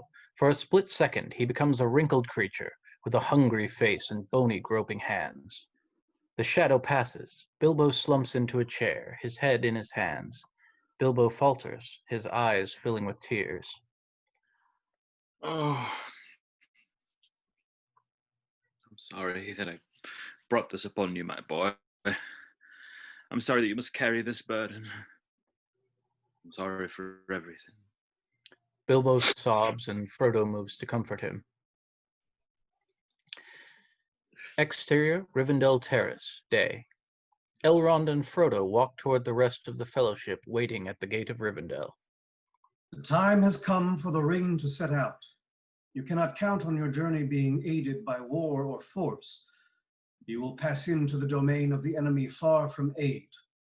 Do you still hold to your word, Frodo, that you will be the ring bearer? I do. I must. I will go with Sam. Then I cannot help you much, not even with counsel. I can foresee very little of your road, and how your task is to mountains, and draws nigh even to the borders of the Grey Flood, and under the shadow all is dark to me. You will meet many foes, some open and some disguised, and you may find friends upon your way when you least look for it. I will send out messages, such as I can contrive, to those whom I know in the wide world, but so perilous have the lands now become that some may well miscarry, or come no quicker than you yourself. Had I a host of elves in armor of the elder days, it would avail little, save to arouse the power of Mordor. Are you confident in your companions? Yes, Lord Elrond. I must be, I'm afraid, for if I doubt them, we may never succeed. And what of your hobbit friends? I had hoped to send them back to the Shire as messengers to warn the people of the impending danger, according to the fashion of your country. I feel that the youngest, Peregrine Took, should not go with you. My heart is against it. His heart is set upon going. There'll be no stopping him, even if you did send him home in a sack. Let it be so then. The Fellowship awaits. Elrond and Frodo turn a corner and descend to the Fellowship, now waiting by the gate. Exterior, Rivendell Gate, day. Frodo joins the Fellowship, ready to depart. They are set to go on foot, with only Sam's pony Bill to carry much of their baggage. Elrond stands with the elves, addressing their only hope of success. The ring-bearer is setting out on the quest of Mount Doom. On you who travel with him, no oath nor bond is laid to go further that you will. Farewell. Hold to your purpose. May the blessing of elves and men and all free folk go with you. The Fellowship awaits the ring-bearer. Frodo slowly turns to the Fellowship and timidly makes his way to the head of the group. The faces of those who vowed to follow him watch as he makes his way to lead the Fellowship. Frodo leads the Fellowship out of Rivendell. He turns to Gandalf. Mordor, Gandalf. Is it left or right? Left. Aragorn turns to bid a silent farewell. Arwen stands in a group of elves, watching him. The Fellowship climbs the long, steep path out of the cloven vale of Rivendell. The Fellowship trek through a land of deep valleys and turbulent water. The misty mountains rise sharply to their left. We must hold to this course west of the Misty Mountains for 40 days. If our luck holds, the Gap of Rohan will still be open to us. From there, our road turns east to Mordor. In the hills, we see Sam at a campfire and hear the sound of clashing swords. Aragorn and Boromir are giving Pippin sword tutoring. Get away from the blade, Pippin. On your toes. Good, very good. I want you to react, not think. Should not be too hard. Move your feet. Good, Pippin. Thanks. Gimli has managed to corner Gandalf. If anyone were to ask my opinion, which I note they have not, I would say we were taking a long way around. Gandalf, we could pass through the mines of Moria. My cousin Balin would give us a royal welcome. No, Gimli, I would not take the road through Moria unless I had no other choice. Boromir thrusts, catching Pippin on the head. Pippin throws down his sword, kicks and lunges at Boromir, tackling him to the ground. There is much laughter. Legolas's eyes are fixed on a distant dark patch which darts about the sky like flying smoke in the wind. What is that? Nothing. It's just a wisp of cloud. Moving fast, against the wind. Craven from Dunland. Hide. Mary, Pippin, Sam, take cover. The Fellowship scramble under what little cover there is, as a regiment of large crows fly overhead at great speed, wheeling and circling above. As their dark shadow passes over the Fellowship, a single harsh croak is heard, and the crows suddenly wheel away, back towards the south. Spies of Saruman. The passage south is being watched. Gandalf looks at Aragorn, turns to the others, gestures towards a high mountain pass. We must take the pass of Caradhras. The Fellowship clamber up a mountainside through rock and snow. Frodo slips on some shale. As he scrambles to his feet, the ring falls to the ground. Close on the ring, gleaming in the snow. Boromir's hand picks it up by the chain. He stands, the ring dangling before his eyes. He seems to grow in stature, as if absorbing its power. Aragorn warily approaches Boromir. Boromir? It is a strange fate that we should suffer so much fear and doubt over so small a thing. Such a little thing. Boromir, give the ring to Frodo. Boromir suddenly snaps out of his trance and hands the ring to Frodo. As you wish. I care not. Boromir smiles at Frodo, ruffling his hair. Aragorn unhands his sword. Back at Isengard, we follow the crows as they race deeper and deeper, passing a vista of industry, hundreds of orcs and writhing birth sacks, flying past Saruman, who stands upon a wooden gantry. So, Gandalf, you try to lead them over Caradhras. And if that fails, where then will you go? If the mountain defeats you, will you risk a more dangerous road? The Fellowship are struggling through a blinding blizzard, up towards the pass of Caradhras. Legolas the elf moves lightly across the top of the snow. He suddenly pauses.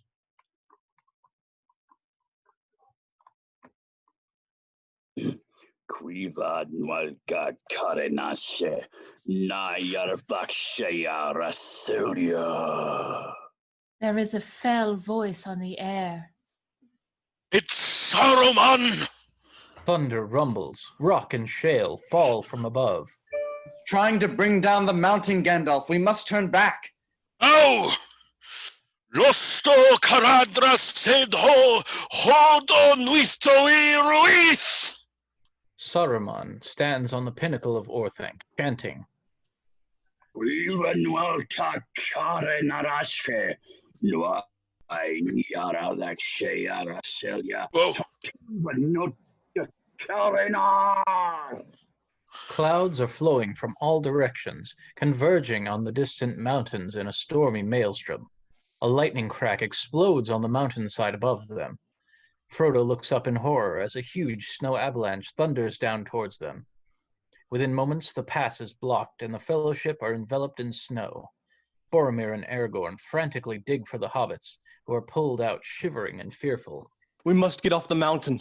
Make for the Gap of Rohan and take the west road to my city. The Gap of Rohan takes us too close to Isengard. We cannot pass over a mountain. We cannot pass over it, but let us go under it. We must go through the mines of Moria. Moria. You fear to go into those mines, don't you? The dwarves delved too greedily and too deep.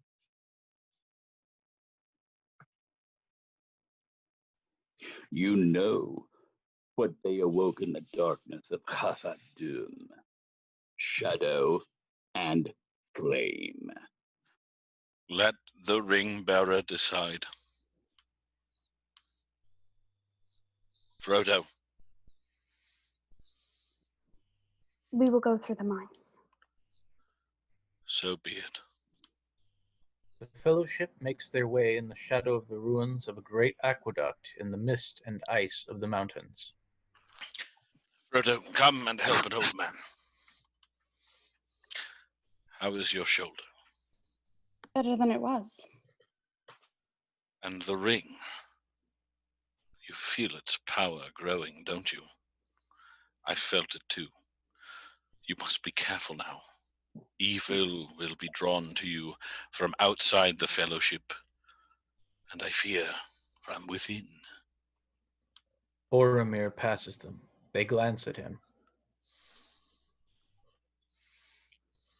Who then do I trust? You must trust yourself. Trust your own strength.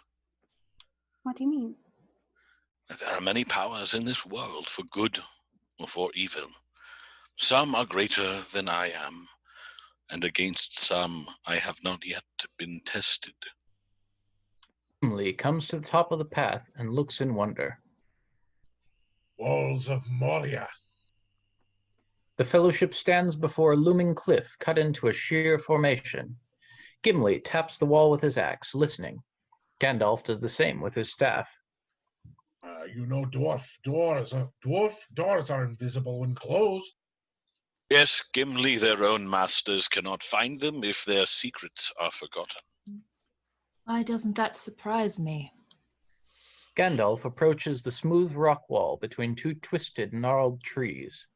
Slowly, faint lines appear in the, like slender veins of luminous silver running through the stone.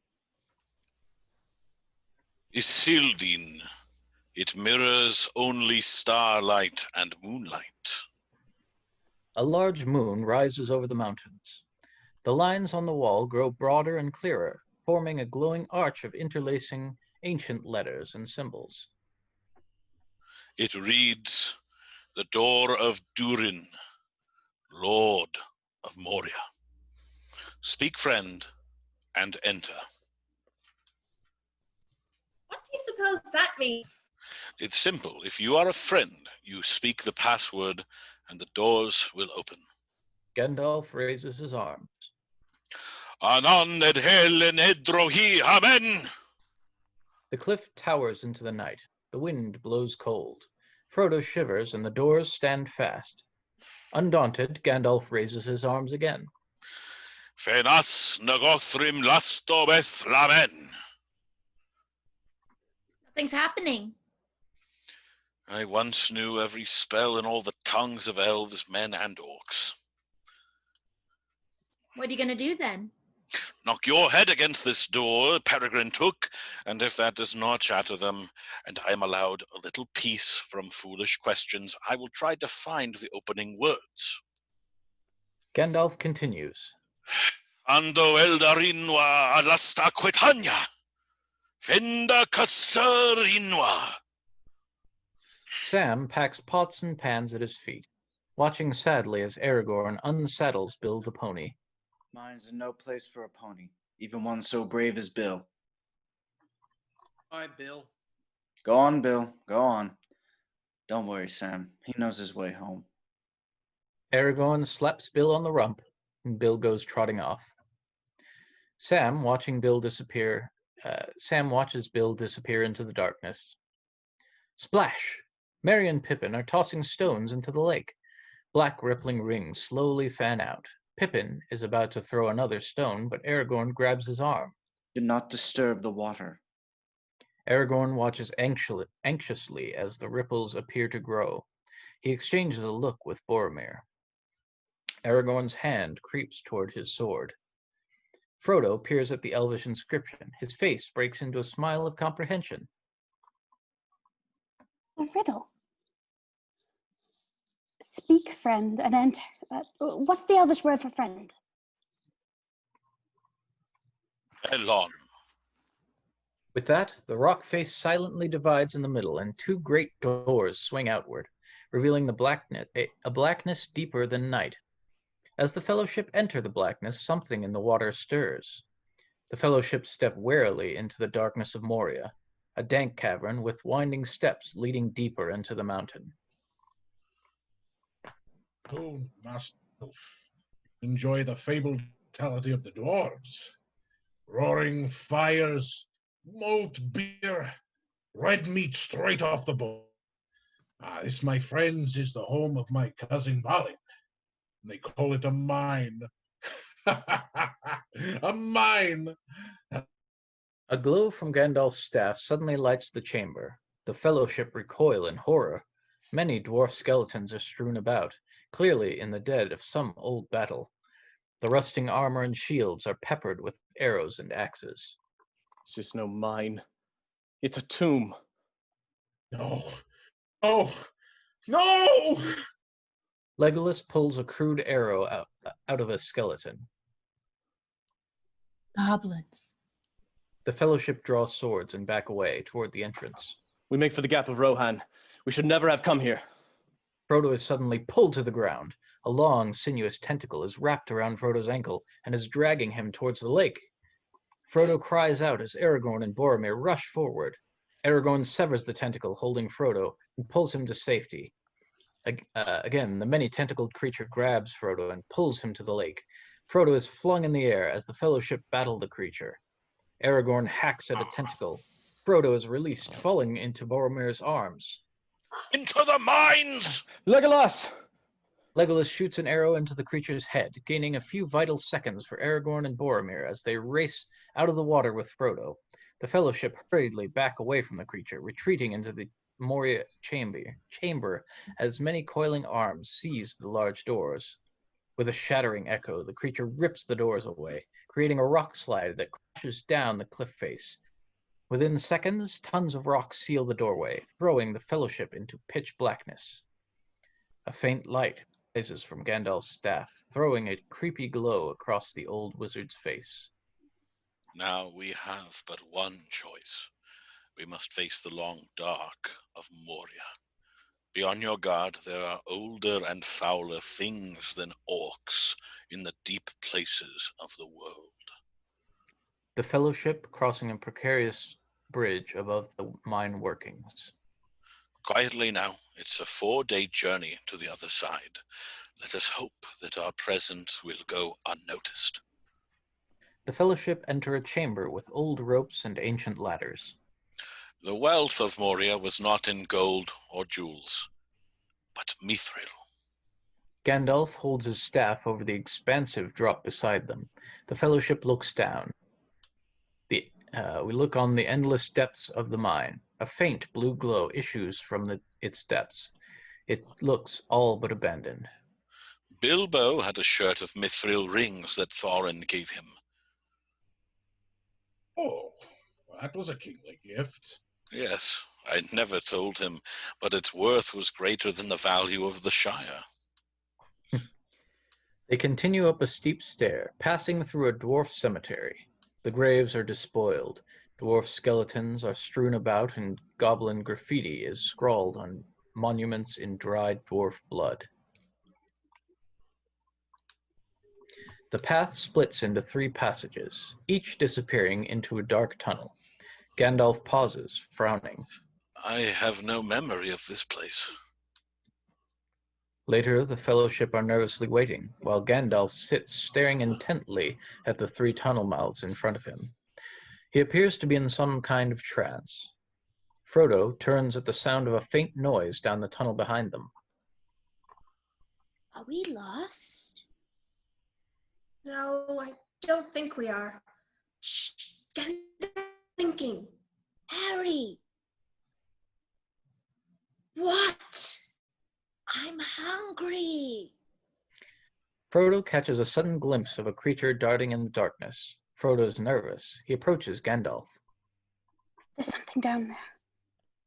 It's Gollum. Gollum? He's been following us for 3 days.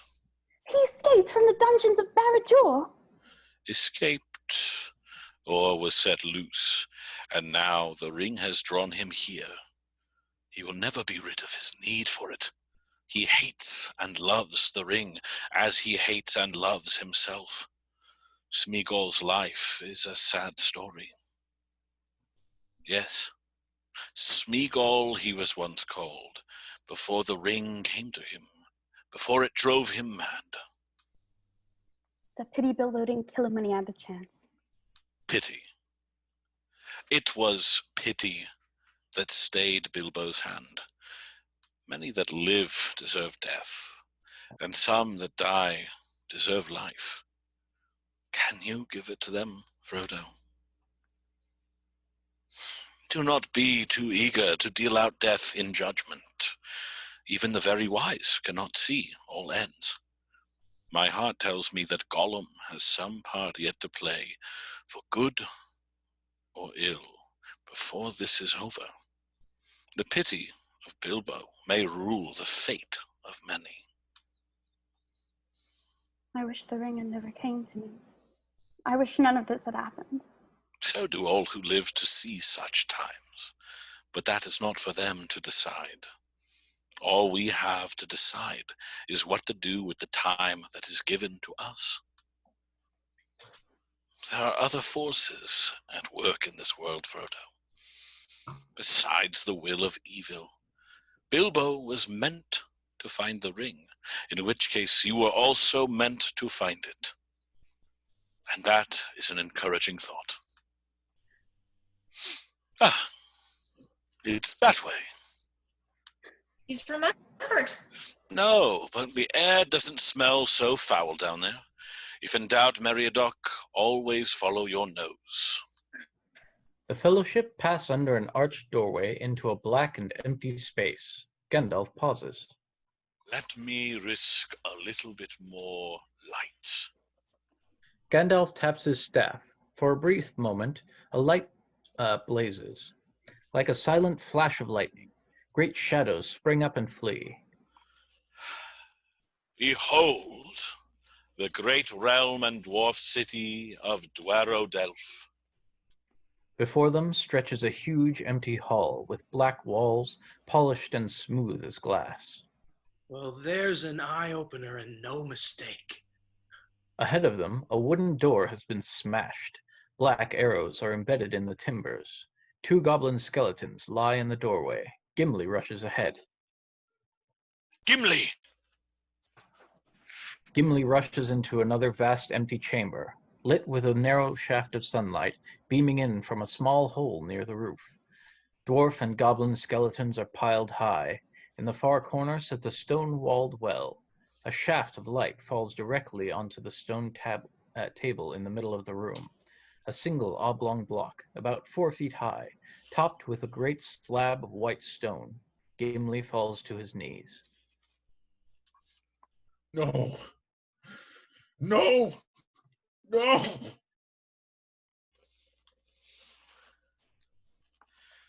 Here lies Balin, son of Fundin, Lord of Moria. He is dead then. It's as I feared. Ilmin Malardin Saram Khalil. Ranara Khalid Saram Balin Philippi. Gandalf carefully lifts the rotting remains of a book from the white stone slab. We must move on. We cannot linger. They have taken the bridge and the second hall. We have barred the gates, but we cannot hold them for long. The ground shakes. Drums in the deep. We cannot get out. A shadow moves in the dark. They are coming. Will no one save us? Unnerved, Pippin backs away nervously. He stumbles against the wall, sending a precariously balanced armored skeleton tumbling in. Merry reaches out, grabbing hold of Pippin before he falls.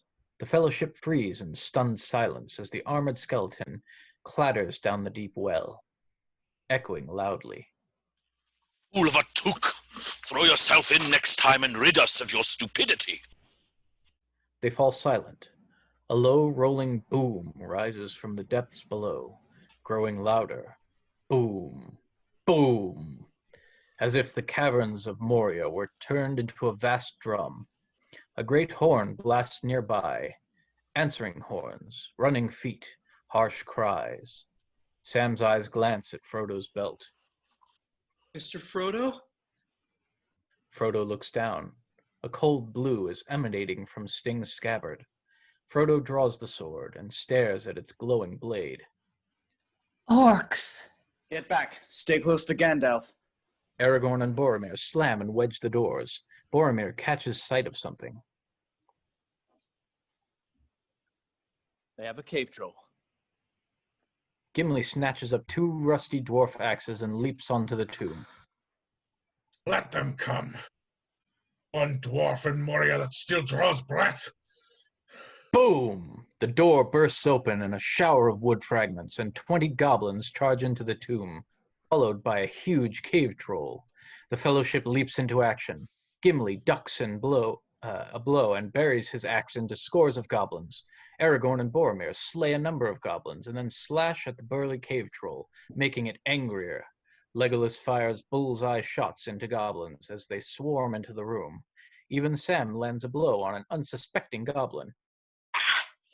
I think I'm getting the hang of this. The cave troll lunges forward, thrusting at Frodo's chest with his spear.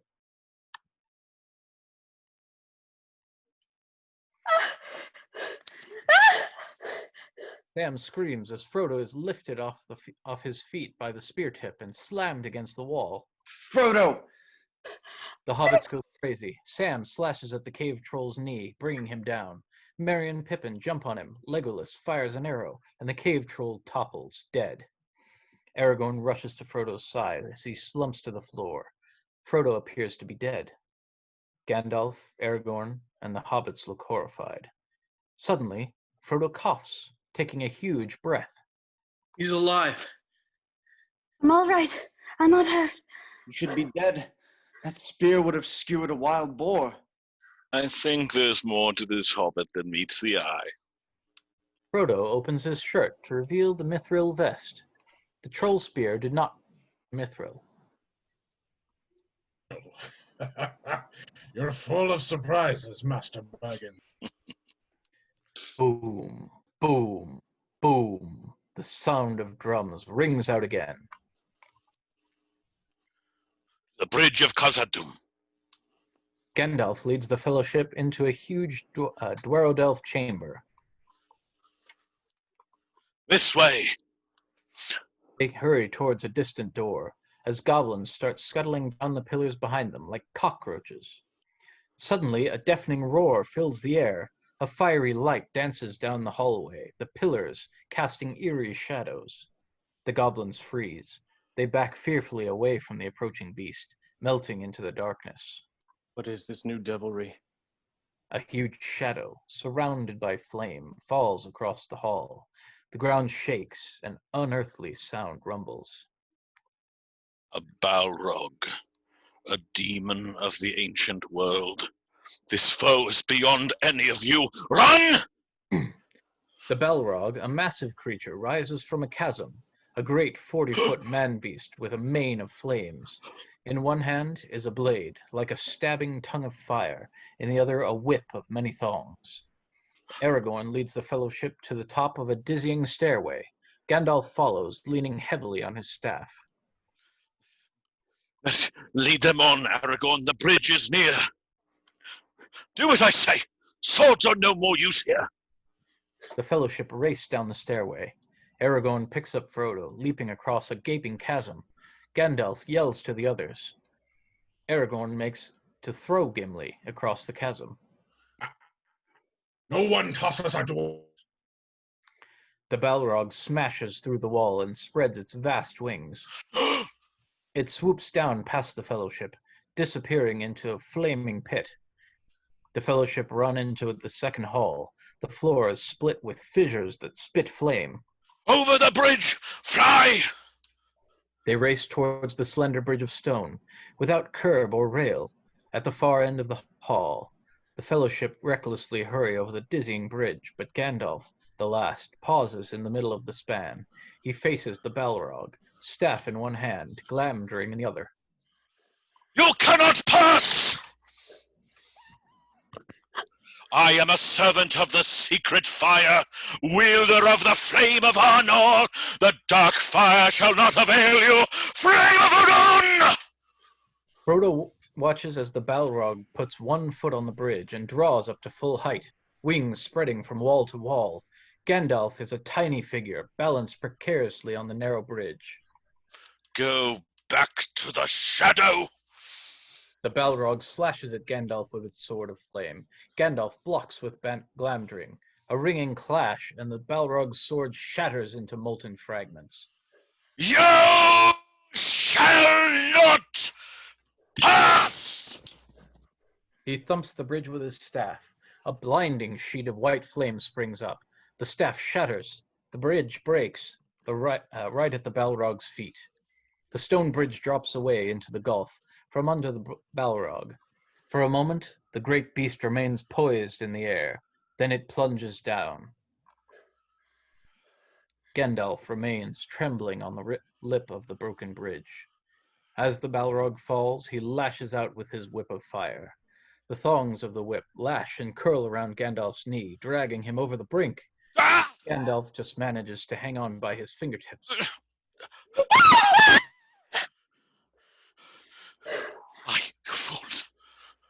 Gandalf lets go his grip and falls away, following the Balrog into the bottomless abyss. Gandalf! They rush toward the archway. The Fellowship tumble out of the great eastern gate onto a grassy, sunlit hillside. Sam, Merry, and Pippin fall slowly to the ground, sobbing. Aragorn turns to Legolas and Gimli. Legolas, get them up. Give them a moment, for pity's sake. By nightfall, these hills will be swarming with orcs. We must reach the woods of Lothlorien. Come, Boromir, Legolas, Gimli, get them up. On your feet, Sam. Frodo? Frodo! Frodo slowly turns, a look of numb shock on his devastated face. The Fellowship marches on. Aragorn scours ahead of the company. As they stumble on in the fading light, in the distance the shimmer of a large forest can be seen. Lothlorien. The Fellowship run across a forest floor strewn with yellow flowers. Above is a roof of golden leaves, held up by silver pillars, the trunks of huge gray trees. Legolas taking in the surroundings as if a return home. Ah, Lothlorien, the fairest of all the dwellings of my people. There are no trees like the trees of this land, for in autumn the leaves fall not, but turn to gold. Not till the spring comes and the new green opens do they fall, and then the boughs are laden with yellow flowers. And the floor of the wood is golden, and golden is the roof, and its pillars are silver, for the bark of the trees is gray and smooth. So still our songs in Mirkwood say.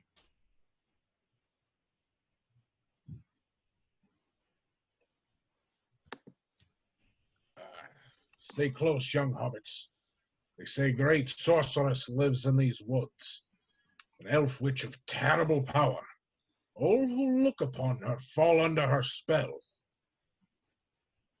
Frodo. Tell you, they're never seen again. Your coming to us is as the footsteps of doom. You bring great evil here, ring-bearer. Mr. Frodo? Well, here's one dwarf. Tell you, won't snare so easily. I have the eyes of a hawk, the ears of a fox. The Fellowship are suddenly surrounded by armed elves. Deadly arrows are aimed at their heads. Haldir, the elvish captain, steps forward. Oh, the dwarf breathes so loud we could have shot him in the dark. Oh. Megolan, Legolas, Thundurian. Our fellowship stands in your debt, Haldir of Lorien. Haldir glances at Aragorn. Aragorn and Dunedain. Están en ramen. Haldir. So much for the legendary courtesy of the elves. Speak words we can also understand, huh? We have not had dealings with the dwarves since the dark days. You know what this dwarf says to that? Iskasqui Drunul. That was not so courteous. Haldir moves to Frodo. You bring great evil with you. You can go no further. The Fellowship sit while Aragorn speaks with Haldir. We need your protection. The road is fell. Haldir whispers back inaudibly. I wish we may come with you. Haldir answers quietly, again so that only Aragorn can hear his words.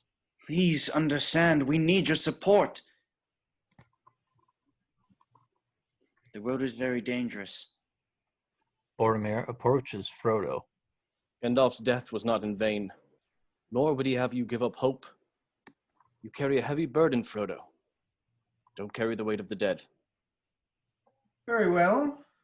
Here we will stay a while, and come to the city of Galadrim on the morrow. Sam and Frodo sit on one of the many platforms in the trees at the Cairn Amroth. Sam suddenly looks up and around with a puzzled expression. He rubs his eyes. What is it? It's an odd thing, Mr. Frodo. It's sunlight and bright day, right enough. I thought that elves were all for moon and stars. But this is more elvish than anything I ever heard tell of. I feel as if I was inside a song, if you take my meaning. You feel the power of the Lady of Galadrim. Would it please you to climb with me up Cairn Amroth? Frodo and Sam follow Haldir up a long series of platforms until they reach the pinnacle of the trees. Frodo and Sam approach the edge of a high platform and look out in wonder. Middle-earth stretches out for miles and miles to the north. Far to the north, a shadow lingers over the forest of Mirkwood. There lies the fastness of southern Mirkwood. It is clad in a forest of dark fir, where the trees strive one against another and their branches rot and wither. In the midst, upon a stony height, stands Dol Guldur, where long the hidden enemy had his dwelling. We fear that now it is inhabited again, and with power sevenfold. A black cloud lies often over it of late.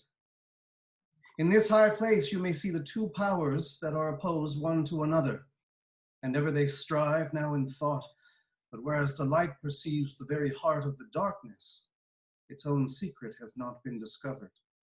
Not yet. Several miles toward the south, a large hill rises out of the woods. Upon the hill rise many mighty Malorn trees, taller than any others. Nestled high in the crown of the Malorns is a beautiful city. It gleams in the low rays of the late afternoon, green, gold, and silver. To the east of Caras Galadon, the woods of Lorien run down the pale gleam of Anduin, the great river. Caras Galadon, the heart of elvendom on earth. This is the city of Galadrim, where dwells Galadriel, Lady of Light. The Fellowship step into a wide fleet filled with a soft light. The walls are green and silver, the roof gold, and in its midst is the trunk of the mighty Malorn tree, now tapering toward its crown. Galadriel, the Lady of the Elves. She has hair of deep gold and timeless, unsurpassed beauty. The enemy knows you have entered here. What hope you had in secrecy is now gone. 8 there are here, yet 9 there were, set out from Rivendell. Gandalf the Grey did not pass the borders of this land. He has fallen into shadow. He was taken by both shadow and flame, a Balrog of Morgoth, for we went needlessly into the net of Moria. Needless were none of the deeds of Gandalf in his life. We do not yet know of his full purpose. Galadriel surveys the face of the Fellowship. Gimli looks up as Galadriel addresses him. Let the great emptiness of Khazad-dûm fill your heart, Gimli, son of glowing. For the world has grown full of peril, and in all lands, love is now mingled with grief. Galadriel looks over the Fellowship again to meet her gaze with Boromir's. Boromir is suddenly fearful and nervous. Boromir turns away from her. What now becomes of this fellowship? Without Gandalf, hope is lost. The quest stands upon the edge of a knife. Stray but a little, and it will fail, to the ruin of all. Yet hope remains while the company is true. Do not let your hearts be troubled. Go now and rest, for you are weary with sorrow and much toil. Tonight Galadriel's eyes turn to Frodo.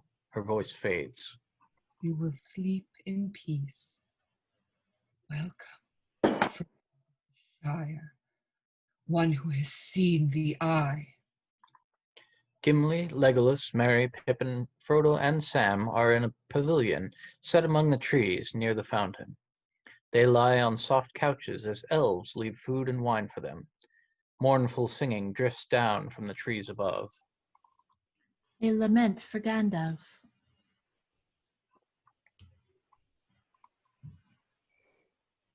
What do they say about him? I have not the heart to tell you. For me, the grief is still too near.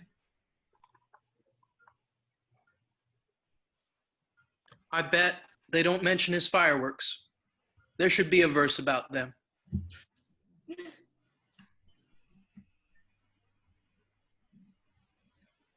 The finest rockets ever seen, they burst in stars of blue and green, or after thunder, silver showers come falling like a rain of flowers.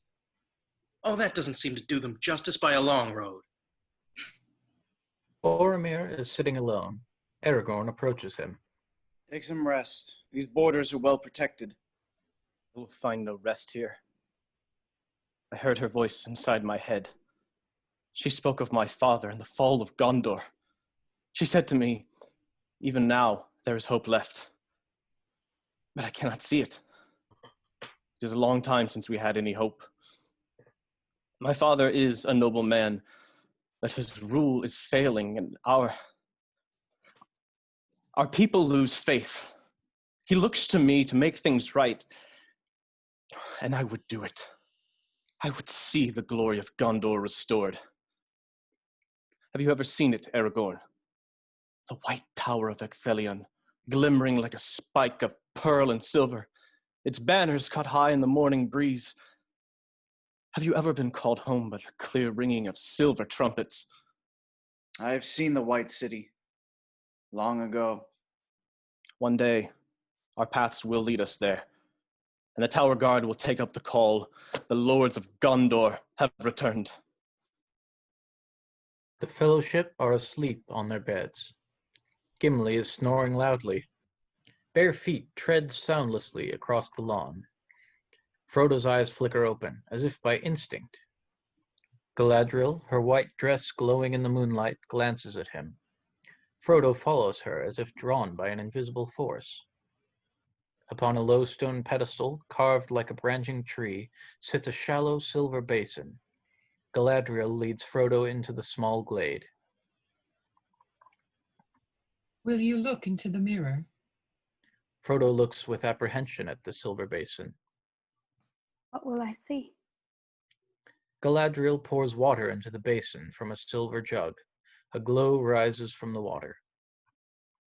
Even the wisest cannot tell, for the mirror shows many things. Things that were, things that are, and some things that have not yet come to pass. Frodo slowly steps up to the pedestal. He peers into the glossy surface. The night sky is reflected in the water. Suddenly a figure takes form. The bowed figure of an old man, clad in white robes. He walks down a long road. Frodo leans closer to the mirror's surface. Gandalf lifts his head and looks directly at Frodo. Gandalf! Gandalf looks at Frodo with a fierce intensity. Frodo reaches out his hand toward the surface of the mirror. Suddenly the image flares, burning out to white. The vision shifts. Frodo gasps in horror. The Shire is in ruins.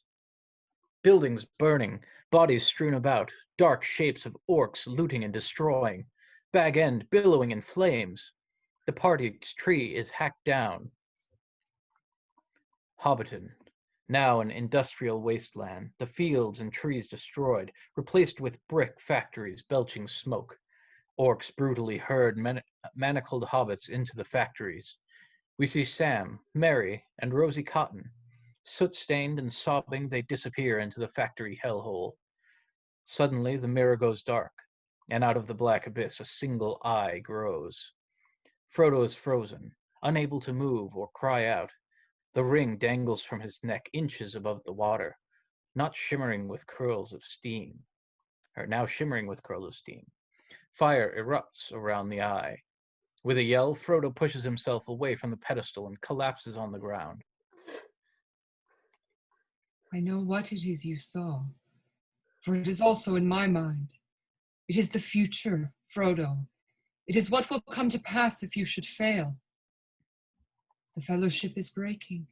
It is already begun. You will try to take the ring. You know of whom I speak. One by one, it will destroy them all. Ask it of me, I will give you the one ring. You offer it to me freely. I do not deny that my heart has greatly desired this. In the place of the Dark Lord, you will have a queen, not dark, but beautiful and terrible as the dawn, treacherous as the sea, stronger than the foundations of the earth. All shall love me and despair. Galadriel suddenly laughs, a slender elf woman once again. Clad in simple white, her voice soft and sad. I will pass the test. I will diminish and go into the west and remain Galadriel. I cannot do this alone. I can't. A ring of power is to be alone. This is Nenya, the ring of adamant, and I am its keeper. Galadriel lowers her hand, hiding Nenya once more. This task was appointed to you, and if you do not find a way, no one will. Then I know what I must do. It's just I'm afraid to do it. Even the smallest person can change the course of the future. Back at Orthanc, Saruman inspects his creation. The naked Uruk-hai lurks. His eyes follow Saruman, alight with a mean intelligence. You do not know orcs first came into being? They were elves once, taken by the dark powers, tortured and mutilated, a ruined and terrible form of life, and now perfected. My fighting Uruk-hai, whom do you serve? Saruman. Lurtz is quickly armored, breastplate, leg guards, helmet. A sword is thrust in Lurtz's hand. The Uruk-hai are smearing themselves in white paint, a creepy ritualistic ceremony. The white hand of Isengard is smeared on the bodies, faces, and armor. Saruman addresses a crowd of 200 fully armed Uruk-hai. Hunt them down. Do not stop until they are found. Do not know pain. You do not know fear. You will taste man flesh. Saruman turns to Lurtz. One of the halflings carries something of great value. Bring them to me, alive and unspoiled. Kill the others. Lurtz leads 200 Uruk-hai out of Isengard. They run fast, their powerful legs carrying them at speed.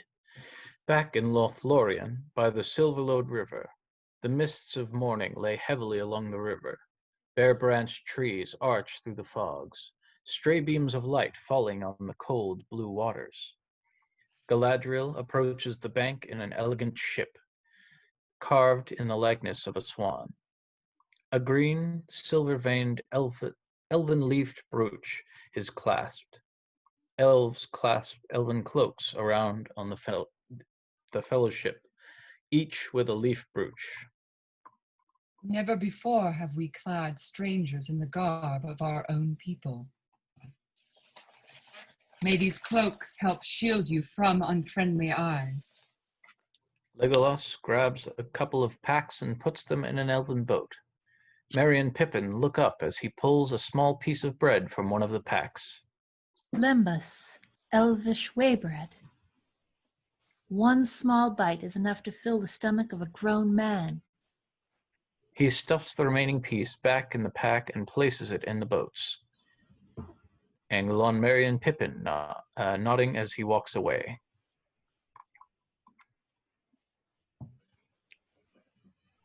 How many did you eat? 4. The Fellowship continue to load the boats for their journey. Legolas helps Gimli into a boat. Sam crawls into another boat and quickly reveals he has no measure of sea legs. Every league you travel south, the danger will increase. Mordor orcs now hold the eastern shore of the Anduin, nor will you find safety on the western bank. Strange creatures bearing the white hand have been seen on our borders. Seldom do orcs journey in the open under the sun, yet these have done so. You are being tracked. By river, you have the chance of outrunning the enemy to the falls of Rauros. My gift to you, Legolas, is a bow of the Galadrim, worthy of the skill of our woodland kin. Legolas lifts an elegant bow and tests its strength. Galadriel smiles and walks to Merry and Pippin. Merry removes a dagger from its sheath and gazes upon it. These are the daggers of the Noldorim. They have already seen service in war.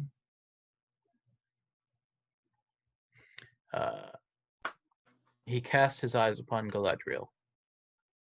Do not fear, young Peregrine Took. You will find your courage. And for you, Samwise Gamgee, elven rope made of Hithlane. Thank you, my lady. He looks at Merry and Pippin and then back to Galadriel. Have you run out of those nice shiny daggers? Galadriel smiles, and Sam holds onto his rope, embarrassed. She moves on to Gimli, who stares at the ground in her presence. And what gift would a dwarf ask of the elves? He looks up at her.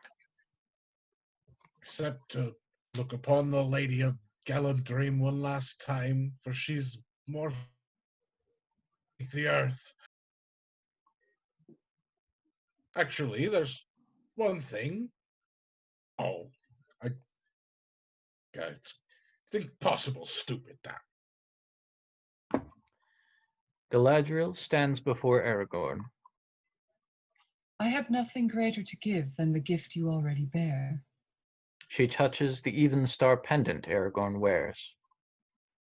For her love, I fear the grace of Arwen Evenstar will diminish. I would have her leave these shores and be with her people. I would have her take the ship to Valinor. That choice is yet before her. You have your own choice to make, Aragorn. To rise above the height of all your fathers since the days of Elendil, or to fall into darkness with all that is left of your kin. Farewell. Aragorn bows to her and turns to leave. Galadriel stops him. There is much you have yet to do. We shall not meet again, Elisar. Farewell, Frodo Baggins. Galadriel gives Frodo a small crystal phial. I give you the light of Elendil, our most beloved star. The Fellowship's boats drift past. Galadriel stands alone, watching from the banks of the river. In his head, Frodo still hears her voice. May it be a light for you in dark places, when all other lights go out. You've taken my worst wound at this parting, having looked my last upon that which is fairest. Henceforth, we'll call nothing fair until it's been her gift to me. What was her gift? I asked her for one hair from a golden head. Gave me 3. The boats pass into the great river Anduin. The 3 elven boats carry the Fellowship steadily southward. Green trees slowly give way to a brown and withered land. In the nearby forest, the Uruk forces are running through the trees with deadly purpose. The 3 boats are safely stored on the bank out of the water. Boromir hides behind a rock, watching the river. A log floats down the river. A hand grasps the log and pulls itself onto it. Who or whatever it is seems to be trying to remain concealed from the eyes of the Fellowship. Aragorn approaches from behind Boromir. Gollum, he has tracked us since Moria. I had hoped we'd lose him on the river, but he's too clever a waterman. And if he alerts the enemy to our whereabouts, it will make the crossing even more dangerous. Frodo listens to the exchange between Aragorn and Boromir. Have some food, Mr. Frodo. No, Sam. You haven't eaten anything all day. You're not sleeping neither. Don't think I haven't noticed. Sam moves from the campfire to sit with Frodo. Mr. Frodo? I'm all right. But you're not. I'm here to help you. I promised Gandalf that I would. You can't help me, Sam. Not this time. Go get some sleep. Innis Tirith is the safer road. You know that. From there we can regroup, strike out for Mordor from a place of strength. There is no strength in Gondor that can avail us. You are quick enough to trust the elves. Have you so little faith in your own people? Yes, there is weakness. There is frailty, but there is courage also. An honor to be found in men, but you will not see that. You are afraid. All your life you have hidden in the shadows, scared of who you are, of what you are. I will not lead the ring within 100 leagues of your city. Boromir, still feeling the defeat from the previous evening, paddles down the river along with the rest of the Fellowship. He glances scathingly toward Aragorn. The 3 elven boats drift slowly through the steep, rocky gorge in the pre-dawn light. Frodo. Frodo slowly looks up, his eyes widening with amazement. 2 enormous rock statues, towering like 300-foot pinnacles on either side of the river, carved images of Gondorian kings of old. They loom over the boats with power and majesty. The Argonath. Long have I desired to look upon the kings of old, my kin. The Fellowship stare in stunned silence as the current takes them through the narrow gap at the statue's feet. Exterior, shore of Nen Hithoel, day. The Fellowship leap out of the boats and clamber onto the wooded shore. We cross the lake at nightfall, hide the boats, and continue on foot. We approach Mordor from the north. Oh, yes, just a simple matter of finding our way through Emyn Mull. An impossible labyrinth of razor-sharp rocks. And after that, gets even a festering, stinking marshland as far as the eye can see. That is our road. I suggest you take some rest and recover your strength, Master Dwarf. Recover my... We should leave now. No. Orcs patrol the eastern shore. We must wait for cover of darkness. It is not the eastern shore that worries me. A shadow and a threat has been growing in my mind. Something draws near. I can feel it. Frodo! Sam sits up with a start. Aragorn's head snaps around. His eyes fly to Boromir's shield, which lies abandoned by his camp bed. Frodo is walking beneath trees, lost in thought. His feet hit the ground, the rough edge of an ancient stone slab. His eyes follow an overgrown path towards stone stairs leading to the summit of Amon Hen, the seeing seat. A crackling sound. Frodo freezes. None of us should wander alone. You least of all. So much depends on you. Frodo, I know why you seek solitude. You suffer. I see it day by day. Are you sure you do not suffer needlessly? Frodo stands silent for a moment. The murmur of the wind in the trees and the distant roar of the falls of Rhoros can be heard. Let me help you. There are other ways, Frodo. Other paths we might take. I know what you would say, and it would sound like wisdom, but for the warning of my heart. Warning? Against what? We're all afraid, Frodo. But to let that fear drive us to destroy what hope we have, don't you see that is madness? There is no other way. I ask only for the strength to defend my people. If you would but lend me the ring. No! Why do you recoil? Frodo steps hurriedly away from her. I am no thief. You are not yourself. What chance do you think you have? They will find you. They will take the ring and you will beg for death before the end. Frodo turns to leave. You fool! It is not yours, save by unhappy chance. It might have been mine. It should be mine. Give it to me. Give me the ring. Boromir leaps on top of Frodo, grasping for the ring. Frodo has only moments to act. Frodo rips the ring from around his neck and rams it onto his finger. Frodo disappears. Boromir spins wildly around, yelling into thin air. I see your mind.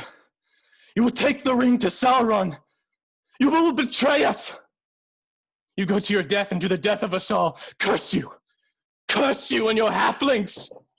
Boromir stumbles and falls. His body shakes as if in the throes of a fit. Slowly he comes to. Frodo. Frodo. What have I done? Please, Frodo. Exterior, seeing seat, day. Frodo races through the misty twilight world, past the foggy shapes of twisted trees. Somewhere behind him, Boromir's distraught voice carries, as from another dimension. I'm sorry, Frodo! Frodo! Frodo suddenly finds himself on the stone steps.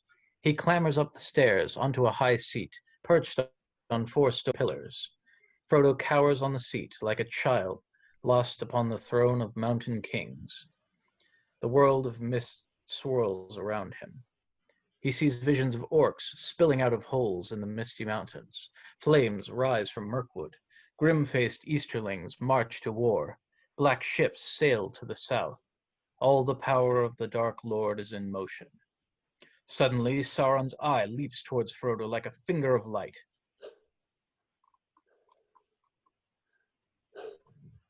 They will fall. Frodo leaps off the seat and tumbles down the stairs. The eye sweeps Amunhen like a searchlight, seeking its ring. With a huge effort, Frodo wrenches the ring off his finger. At that moment, a black boot steps into shot. Frodo looks up as Aragorn towers over him. Frodo? It has taken Boromir. Aragorn moves towards Frodo. Where's the ring? Frodo backs away from Aragorn. Aragorn is shocked by the movement. Stay away. Frodo, I swore to protect you. Can you protect me from yourself?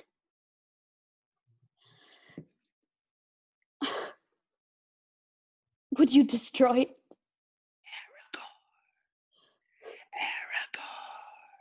you? Elissa. Would you? I would have gone with you to the end, and to the very fires of Mordor. I know. Look after the others, especially Sam. You will not understand. Aragorn freezes. He draws his sword. Go, Frodo! Frodo hesitates. Run. Run! Frodo backs away into the trees, as 200 Uruk-hai swarm onto Amunhen behind Aragorn. Aragorn attacks the leading Uruk-hai like a madman. He brings 2 down with his sword, leaping into the ruins as others close in on him. Frodo scrambles down the hillside away from the fight. Aragorn battles the Uruk-hai amongst the pillars and blocks of Amunhen. Despite his bravery, he is quickly surrounded. Suddenly, elven arrows smash into the Uruk-hai. Legolas races out of the woods, firing his bow. Gimli leaps into the battle, wielding his mighty axe. Exterior, Parthglen hillside, day. Frodo is darting down the steep hillside as heavy feet thunder down after him. Mr. Frodo! Find the halflings! Find the halflings! Frodo stumbles and falls. Quickly he crawls behind a tree. Above him, the sound of Uruk-hai crashing through the forest rings out. Frodo! Hey, quick! Come on! What's he doing? He's leaving. No! Pippin stands and makes a move toward Frodo. Merry grabs at his arm. Pippin! Along Merry and Pippin looking up the slope where a cry rings out. They have been seen. Run, Frodo! Run! Go on! Hey, you! Over here! Hey! Over here! This way! Merry and Pippin run, leading a pack of orcs. Frodo runs to the lake. It's working! I know it's working! Come on! Merry and Pippin stop. More Uruk-hai approach from the other direction. They are trapped. Suddenly, Boromir charges up the hillside and blocks the stroke of the leading Uruk-hai. The echo of Boromir's horns reaches Aragorn, Legolas, and Gimli. They are battling their way down the slopes toward the lake. The Horn of Gondor. Boromir. Many Uruk tries to protect Merry and Pippin. Run! Run! Lurks takes aim. A black arrow suddenly thuds into Boromir's chest. Amazingly, Boromir continues fighting, but another arrow and another brings him to his knees. Merry and Pippin are scooped off their feet by Uruk-hai. Boromir! Boromir! Boromir! Lurtz aims his bow at Boromir's heart. Suddenly, Aragorn charges at him, smashing the bow with his sword. They lock into a deadly battle. Aragorn cuts Lurtz down and races towards Boromir, who lies slumped against a tree, Uruk-hai arrows sticking out of his chest. At least 20 dead Uruk-hai lie heaped around Boromir. His horn lies at his feet, cloven in two. He took the little ones. Frodo. Where's Frodo? I let Frodo go. Then you did what I could not. I tried to take the ring from him. The ring is beyond our reach now. Forgive me. I did not see. I have failed you all. No, Boromir, you fought bravely. You have kept your honor. Leave it. It is over. The world of men will fall and all will come to darkness and my city to ruin. Aragorn. I do not know what strength is in my blood, but I swear to you, I will not let the White City fall, nor your people fail. Our people. Our people. Aragorn places Boromir's sword in his hand. Boromir's fingers tighten around the hilt. I would have followed you, my brother. My captain. My king. Be at peace, son of Gondor. Aragorn bends and kisses Boromir's forehead. Legolas and Gimli appear behind him. Aragorn stands. They will look for his coming from the White Tower, but he will not return. On the lake shore, Frodo stands in front of one of the elvish boats, the ring in his palm. Angelona distraught Sam, running as hard as he can through the forest. Frodo!